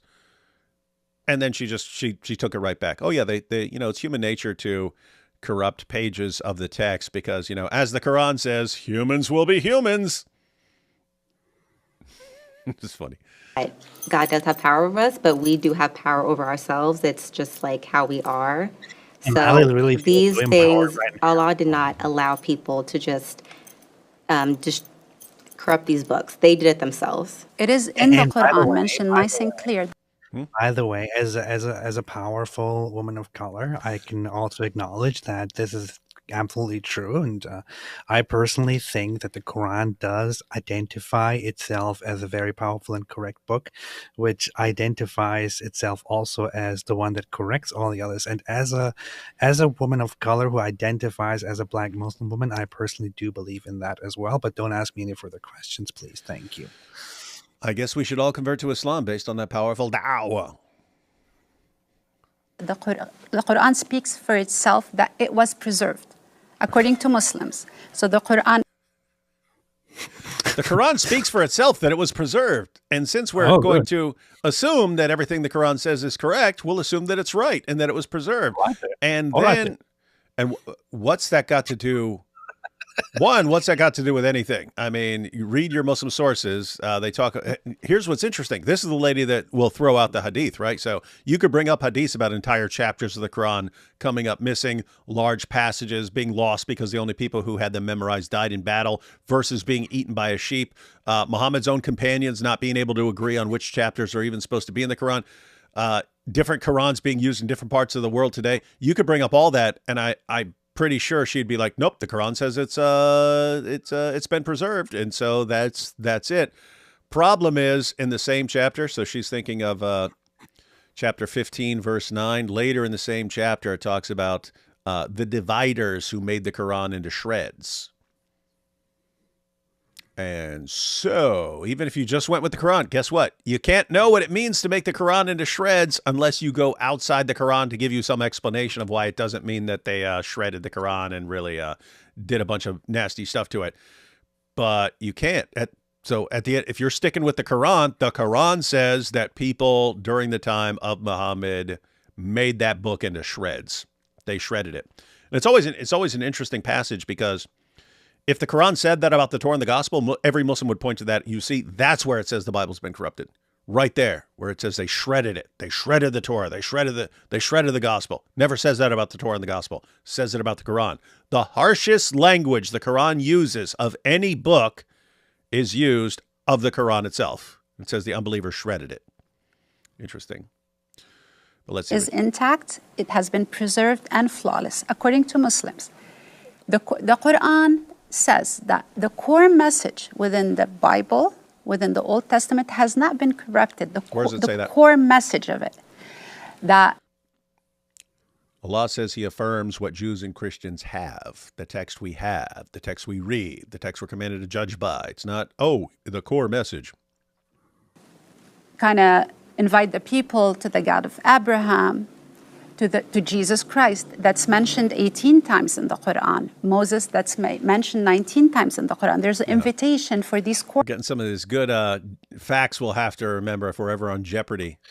This is so funny. Muslims think that this is actually impressive. You know, when they say, "Oh, yeah, Jesus 18 times." The Quran actually mentions this. The Quran actually mentions that. The Quran Like we're gonna go, what? It does. I didn't know it mentioned it. Oh, I'll convert now. What? That's what I mean. This is Dawah. This is Dawah script, right? It's Dawah script. It's here are the things you say that we think are impressive to people, and just bring them up. And even if it has no connection to any sort of topic, why? Because they know their fans aren't paying attention. They're just, oh, what? Oh, this is the impressive stuff they're saying. Oh boy. But because there are so many authors in the New Testament, and there's one author, whether non-Muslim believe the Quran has been revealed to him or he wrote it himself. There's one author. So this is lack of consistency. Muslims see it, and there's room for corruption there because this lack of consistency and multiple authors. That's. You hear this? This is like so insanely stupid. The Quran only has one author, so you can trust it. The Bible has many authors. Can't trust them. There's too much room for inconsistency in there. Like in their minds. So in their minds, having like one witness of something is worse than having like dozens of witnesses of something. Because, well, now you've got a dozen people. They might disagree about something. Oh my goodness, it's better to just have one. It's the same. Keep in mind, it's the same reasoning as like with mine. You got all these different Qurans circulating. We'll just burn them all and issue one. See, that's better. That's better in Islam. This is so stupid. So everybody, let's say I tell you that something happened in my life at some point, and I'm the only person writing about it. David says that something happened in his life at some point, but there are multiple people that had severe disagreements with each other at some points, but they all write about it and confirm each other. And they also all report that many hundreds of people saw these things. And this is all collected. And all those reports, all those accounts of the things that David experienced, apparently, are collected into one book, into one library. Is that more reliable? Or is my account of just me saying I experienced this, trust me, bro, more reliable? Better to have one, because then other people can't disagree with it. See? That's the rule. That's the rule. We just heard it. Powerful stuff. Powerful stuff. All right. Looks like Christina is responding to this. Let's see. How Muslims see it. That's an interesting answer, and I get that answer often when I'm speaking with Muslims about whether or not the Quran confirms or corrects the previous scripture. But when I actually read the Quran, it says the exact opposite of the answers that I get from ladies such as yourself. I mean, 1094. What? Muhammad, if you are in doubt about what Allah has revealed to you, what did Allah reveal to Muhammad? The Quran. If you're in doubt about what Allah has revealed, go and ask the people who have been reading the scripture before you. If you doubt the Quran, you're supposed to go and check the previous scripture according to Allah. You have 381, where Allah is telling the prophets that there's a messenger coming after them that's going to confirm all that Allah has given them of the scripture and of the hikmah, right? And so you have over and over again, I mean, there's verse after verse, chapter 2, chapter 5, full of verses about how Muhammad and Muslims are supposed to go back to the previous scripture because the Quran is supposed to come in line with it, confirming what was before, not contradicting it. So then when we see that the Quran contradicts the previous scripture, the answer that I get is that, oh, well, it came to correct it. Nowhere in the Quran or Hadith is the Quran a correction over the previous scripture. Ouch. In fact, it's the other way around. But ouch! Oh, she just wrecked. She just wrecked all of Islam. Everyone see that? She just cooked all of Islam right there. So notice all these ladies, just the Quran. Like this. The Quran came to correct the errors and the blah, blah, blah, and it's more reliable because it comes from one guy, not like the Bible where it's all kinds of... The Quran affirms, right? The Quran over and over again. And yes, and what we revealed to Moses and what we revealed to Isaac and what we revealed to him and what we revealed to Jesus, the Quran's affirming that it's a bunch of people. The Quran affirms that there were a bunch of people who received revelations and so on. That's right. And so she points out when you actually go to the Quran, it's not saying, here's the one book because it has one author and therefore it's way better than this other stuff and just go to this. Instead, it's the complete reverse. It's, hey, if you're not sure that this is the true word of God, check and make sure it lines up with the previous scriptures. Does not make sense if it's somehow correcting those previous scriptures. And she laid out a simple request. Where's the Quran saying that it's correcting these previous scriptures? It says confirming over and over and over again. Where's it say correcting? Where? That was multiple levels of shredding here. That's right. The Muslim women, they don't know nothing, and the Christian we're about women, to find out. they're here to educate them. They're here to educate them, and they're doing a fantastic job. I wonder if Avery calls her wife logic. He already says lady logic, man. Okay, but yeah, I propose you mean like if so he calls her lady logic in public, but yeah, maybe like in their house he's like, hey, wife logic. Yeah, probably. Let's talk about one example. Okay. Let's talk about one example. For example, the story of Lot in the Bible. When you read the story of Lot, it says that Lot's daughters got him drunk and then slept with him. This story, when you read the same story in the Quran, it's a completely different story. It doesn't say anything about the daughters getting their fathers drunk smiling. and sleeping. Look at them smiling. They're already like, you are so cooked, lady. You have no clue what you're talking about. Very good. But it's Dawa script, right? Notice everything they go. It's, here's an issue. Can you respond rationally to what we're talking about? And what do? They fall back on, let me say something from the Dawa script, even if it makes no sense, even if it makes absolutely zero sense and has no connection to what you were just saying. These are the things I've been trained to just bring up over and over and over again. This was crazy, man. We consider Lot to be a prophet, and that kind of behavior. We don't care. Even calling him a prophet, you're pointing out that's the difference between the Bible. Lot's not a prophet in the Bible. He's a prophet according to Islam. And then so notice that's the difference. He's a prophet according to Islam. He's not a prophet according to the Bible. Okay, what's right? Well, the Quran confirms the Bible. So how are you not getting this, lady? How are you not getting this? So funny. She pointed out, so we consider him a prophet. Okay, if Christians or if Jews, if the Bible does not consider him a prophet, then what exactly is the problem here with the story? What exactly is the problem here? That's number one. Number two is we have just established that the Quran confirms the Bible. So it shouldn't have a different story. It shouldn't have a contradictory story. Mm-hmm. And it doesn't have a proper story. The story in the Quran is, every single time, the story in the Quran is much dumber and more ignorant compared to the story in the Bible that it takes it from. Yeah, crash course for any Muslims who may be watching this and so on. So one, already pointed out, Lot, not a prophet according to the Bible. He's Abraham's nephew. That is who he is. And Lot, according to the Bible, he's the one... Abraham would act based on like faith in God, and God's in control no matter what. Lot was always, how can I kind of do this myself? How can I get things right on my own? And what happens is he goes and lives in Sodom and so on, and things don't work out there. God warns him, hey, I'm about to destroy this place. Lot leaves. He goes and hides in a cave with his daughters. Guess what? His daughters think that the entire world has been destroyed. They don't know it's a couple cities. They think the entire world has been destroyed. Why? They say it. They say there's no more men left on the planet. So they decide they have to repopulate the world with the only living human beings left over, which are those two, the daughters, and their dad. They don't think that's a great idea, but they think we have to repopulate the world. We have to. So they know he's not going to do it. They know he's not going to sleep with them. So they get him drunk to reproduce. And then what happens? Their children become the Ammonites and the Moabites, two of the main nations at war with the children of Israel. So what's the takeaway message? Guys, when you when you don't act based on what God is telling you to do and you try to do things on your own, it leads to disaster. It leads to disaster. That's the point. Abraham always operated based on faith in God. Lot tried to do things his own way. And it's not just him that ends up doing screwed up things. It's his descendants who pick up these same ways of doing things.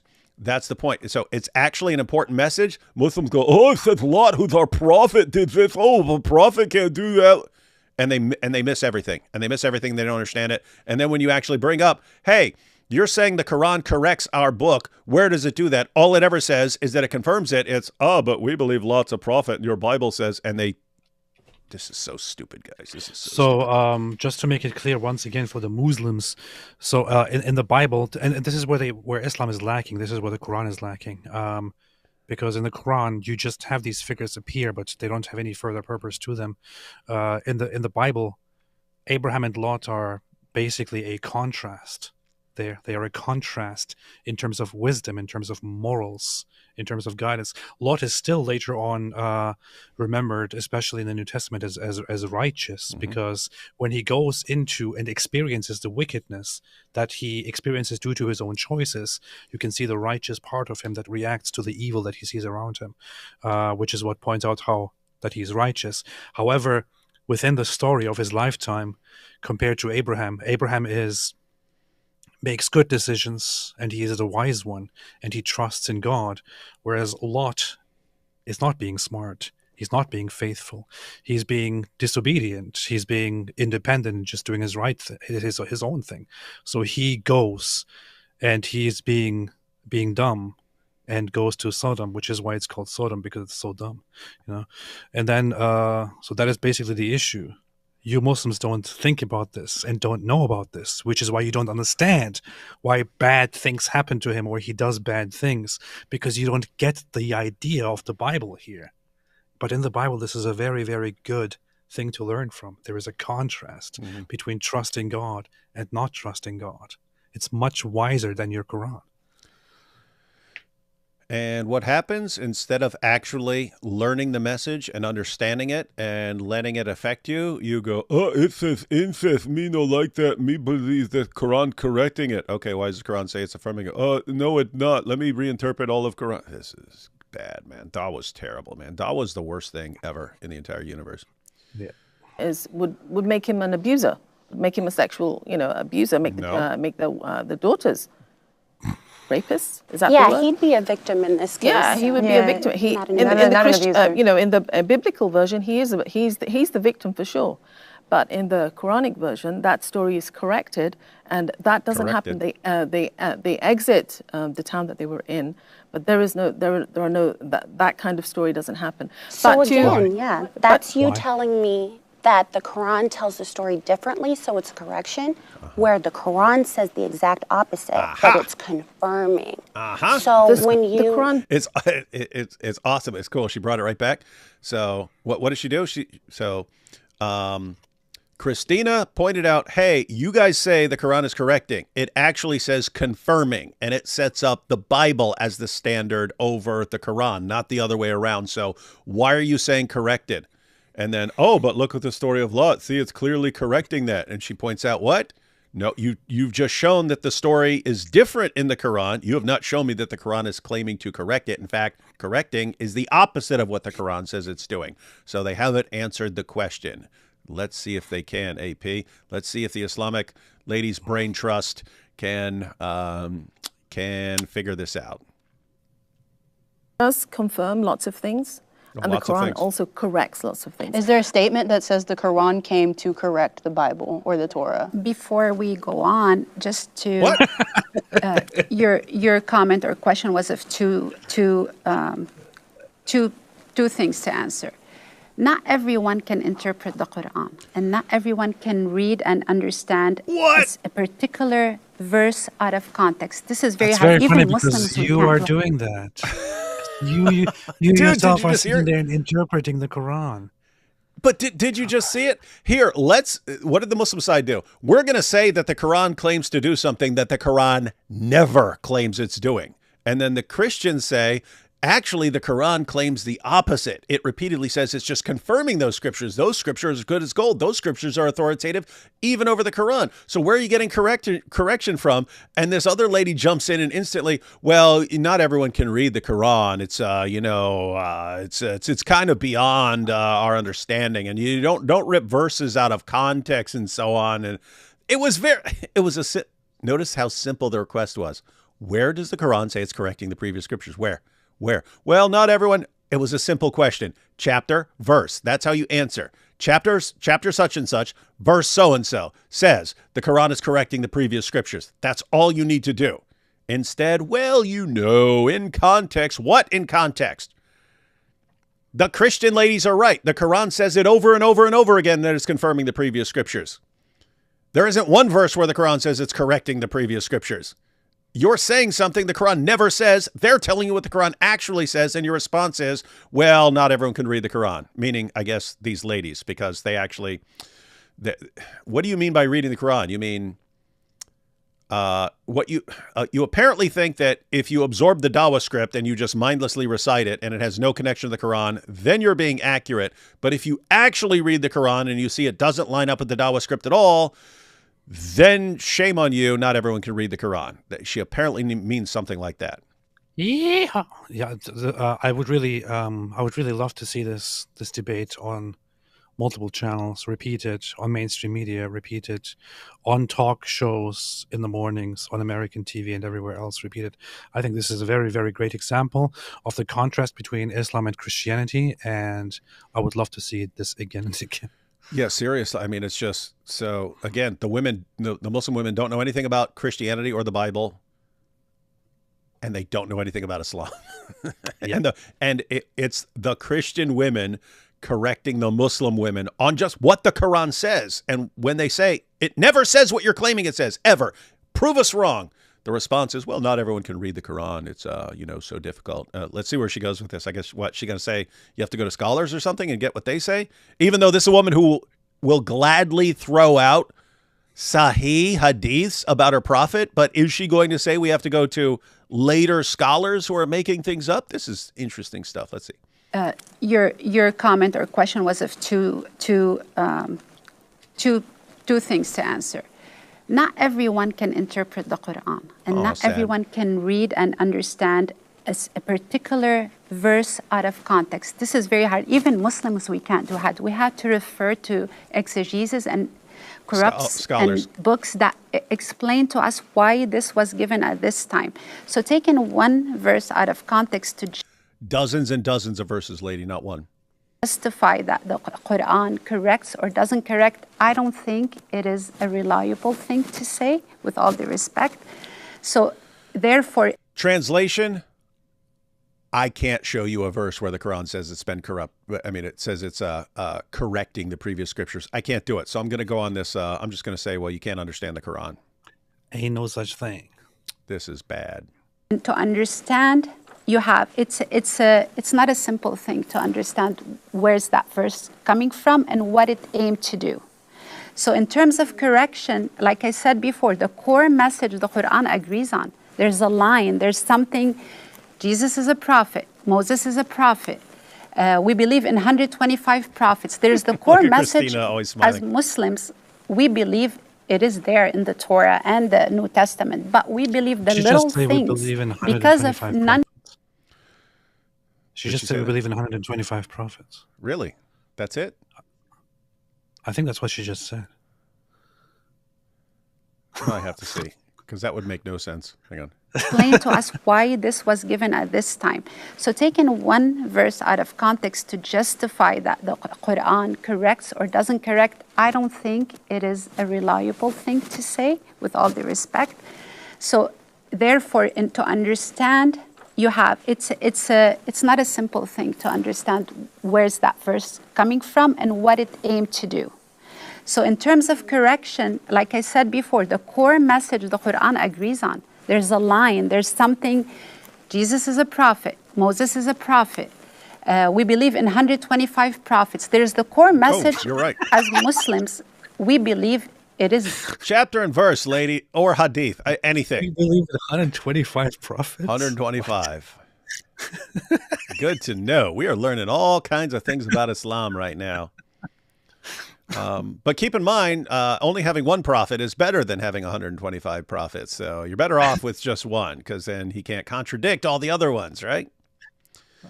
There in the Torah and the New Testament. But we believe the little things, because of non-consistency and multiple authors, there are a lot of room to be corrupted. Interesting, but I do think it's unfair to characterize me as saying Not that. not you. Just Well, you the know, to idea say that of I just interpreting right, the but Quran. that I just grabbed one verse. Yeah, There's a multitude of verses that talk again. about the Quran confirming the previous scripture, and there aren't any verses that say that the Quran corrects the previous verses. So I have Can to you step in. quote I a have to verse step that in says that? and continue the conversation here, because we are talking about this, and this also think does that's it. happen with Christians as well. So I want to hear from the Christians in the sense that many people do say that the This is a Bible different has topic. been changed, it's been corrupted over time. How do you respond to that? And I'm also going to give you an example. I'm just going to tie these two questions together. Interesting. We'll stop there because it looks like they're going on to a different topic. That sucks because they were cooking them on the Islamic dilemma, and yeah, it sucks that they. Yeah, I don't know. I'll watch it. I'll watch it later and see if they were somehow able to bring it back afterwards. But interesting stuff, man. I must say that the Christian side humiliated the Muslim side. So they obviously dominated the debate. The Muslim side looks pretty bad. I'm not sure how these people were picked. You know, it's like, do they just put out an advert for Muslim women to come on and to represent themselves or something, and then these are like, oh yeah, I would really love to do that, so let me go on there. I'm not sure how this came into being, but the Muslim women did a very, very good job at representing Islam accurately. So I would say that not accurately as in all the knowledge, but rather in representing the spirit of Islam. I think they represented it in terms of knowledge and in terms of logic and thinking. They presented it quite well, and they did show that Islam is very intellectually behind, and that the Christian side is far ahead. So they did terribly, and I would say that I would love to see this debate happen again and again everywhere. And just to point out, this woman actually said that Muslims believe in 125 prophets. Muslims believe in 25 prophets. There are 25 prophets mentioned. There are 25. If she's Quran only, the Quran mentions 25 prophets by name. If you're going outside, then you'll see 124,000 or 144,000 and stuff like this. But that's the point. It's pick what you're going with. You're going to get I have no idea where 125 came from.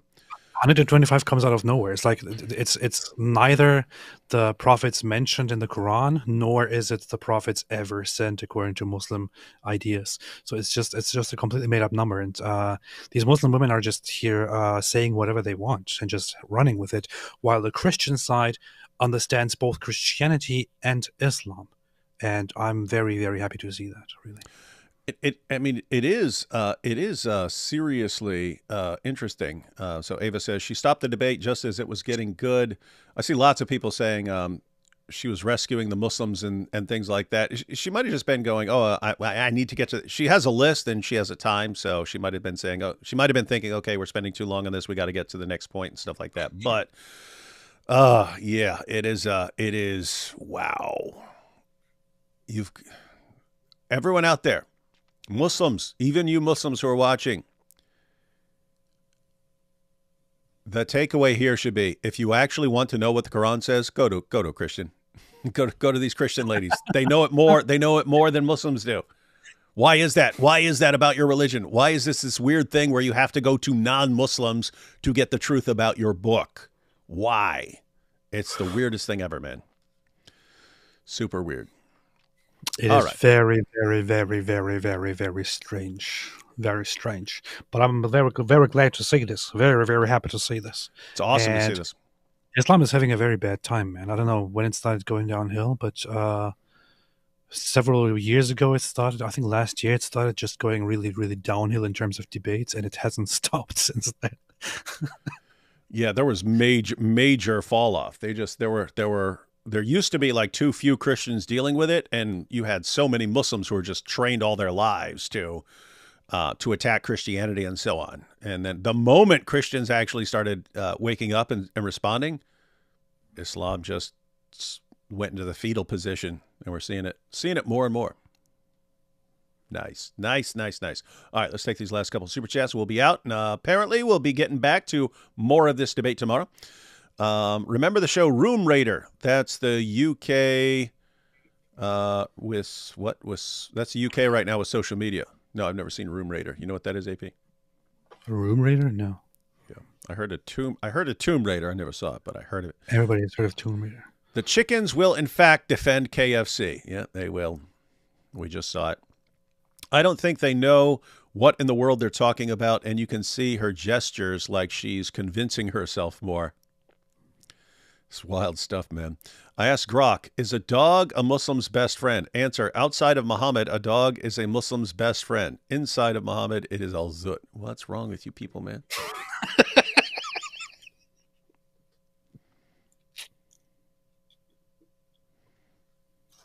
What are you laughing at, man? Hey, AP, check this out.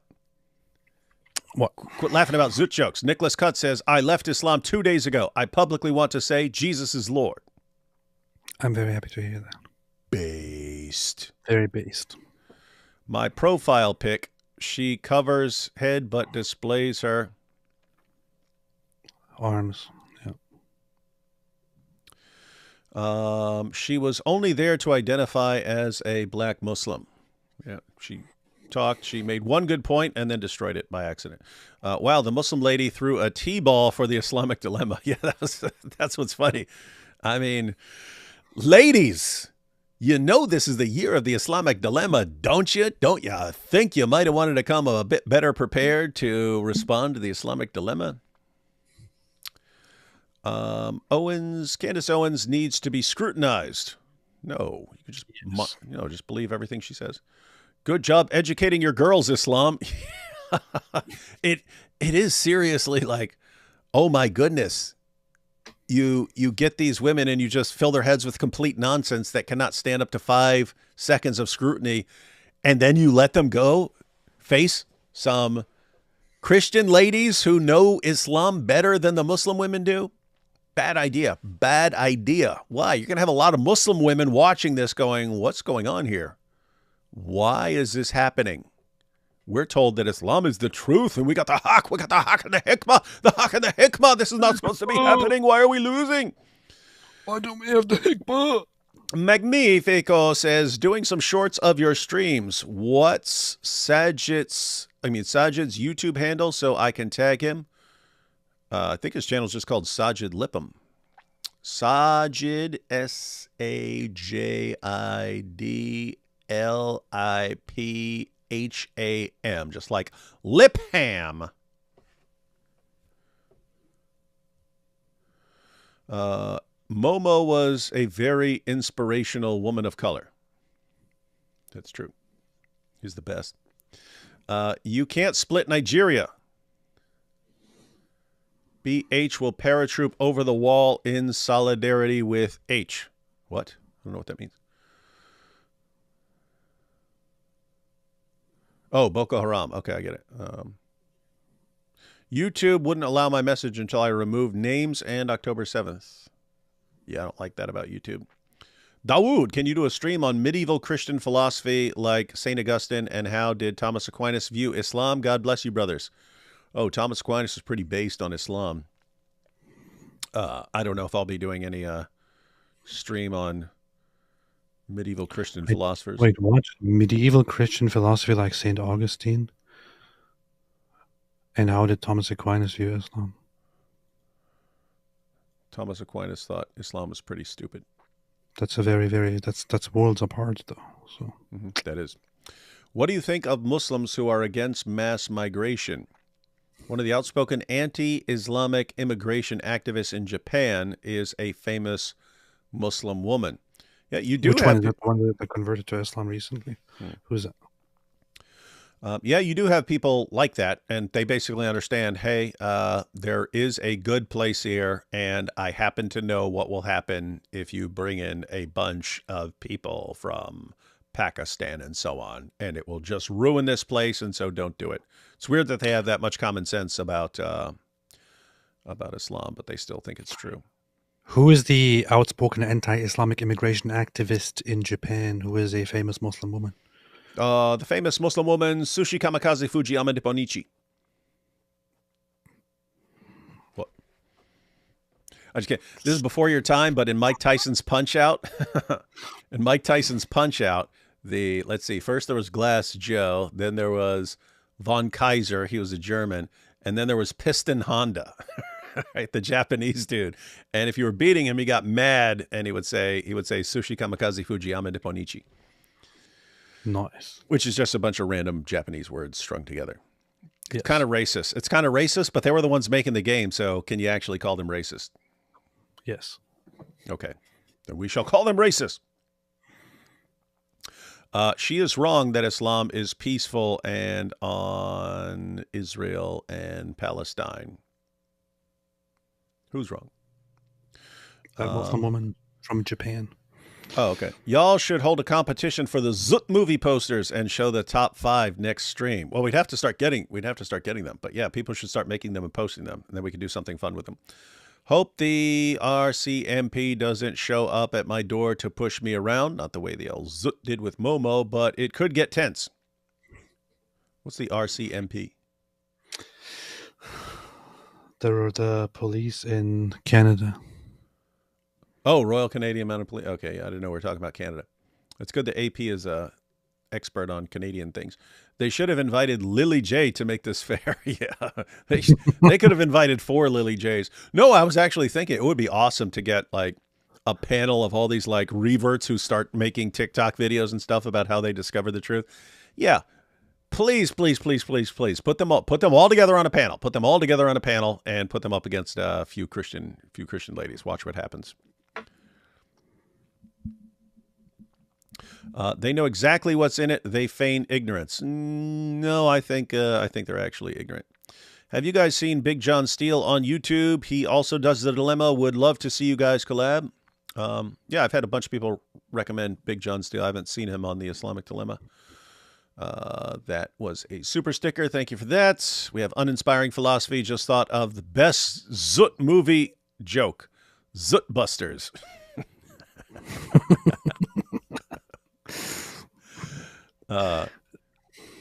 That's a good one. I cannot imagine what DOC would have done with these ladies. It would be a massacre. Oh yeah, that's why I said, gosh, get all the ladies together. Mary Harp, DOC, Hatun, Christina. Just have a regular show. Doesn't have to be Muslim women calling. Let the Dawa guys call in. They will get cooked. Absolutely cooked. Hey, this is Christina right here. Wasn't even paying attention to who it's from. It's Christina. She said, I cannot imagine what DOC would have done with these ladies. It would be a massacre. That's funny. Well, I have to say, if that channel, Dr. Daff, is doing regular debates, we might need to get DOC. We might need to get DOC on the panel. That will be awesome. That will be awesome. Fun times. Fun times. She is an Egyptian living in Japan.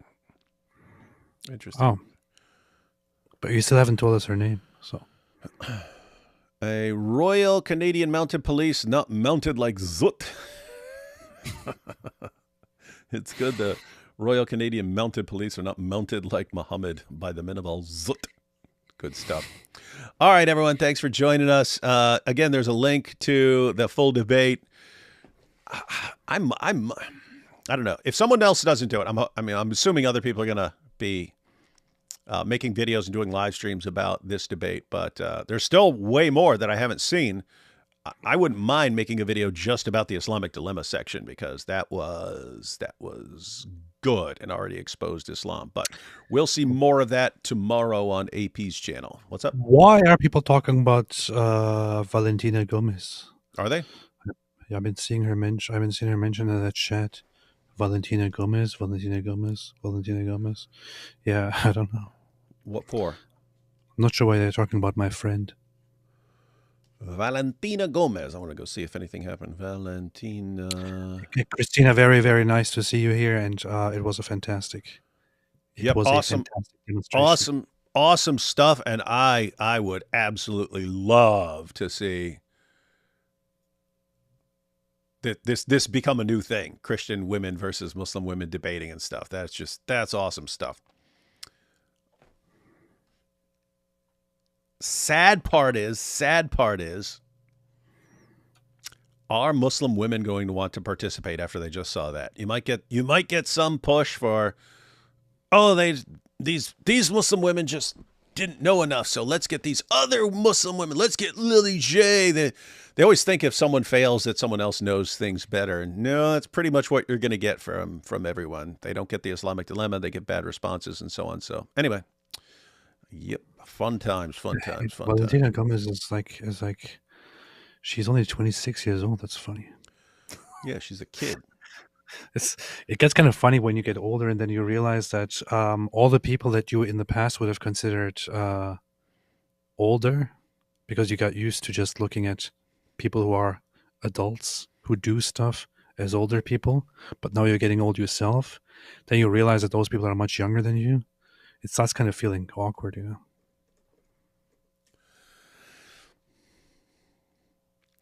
Yeah, getting old sucks. We know that, AP. But she did say to me that she would love to do something for YouTube with me. That's what she said last time. And she said that without me asking. She said, "I want to do with you. I want to do something for your YouTube." She said, and I was like, "Yeah, let's do it." That's good. We'll do it on your channel because then you can get banned. Yeah. Should definitely do something before the election. That would just be hilarious. And here we have Gabriel saying, Momo's favorite movie, Zut Dark 30. That's a good one. You don't even know what that is. Zero Dark 30. Get it? Zero Dark 30 was the title of the movie. Zut Dark 30. They're dark. They're Zut. They're dark. And there's 30 of them. That's perfect. That's perfect, man. Anyway. All right, guys, make some movie posters. There's a reason for AI, and the only real purpose of AI is making movie posters modified for Al-Zut jokes. All right, everyone. Link to the full debate is in the description, and Lord willing, we'll be on AP's channel tomorrow going through more of that debate. Good times, good times. Dawa is crumbling. Catch y'all later. Catch y'all.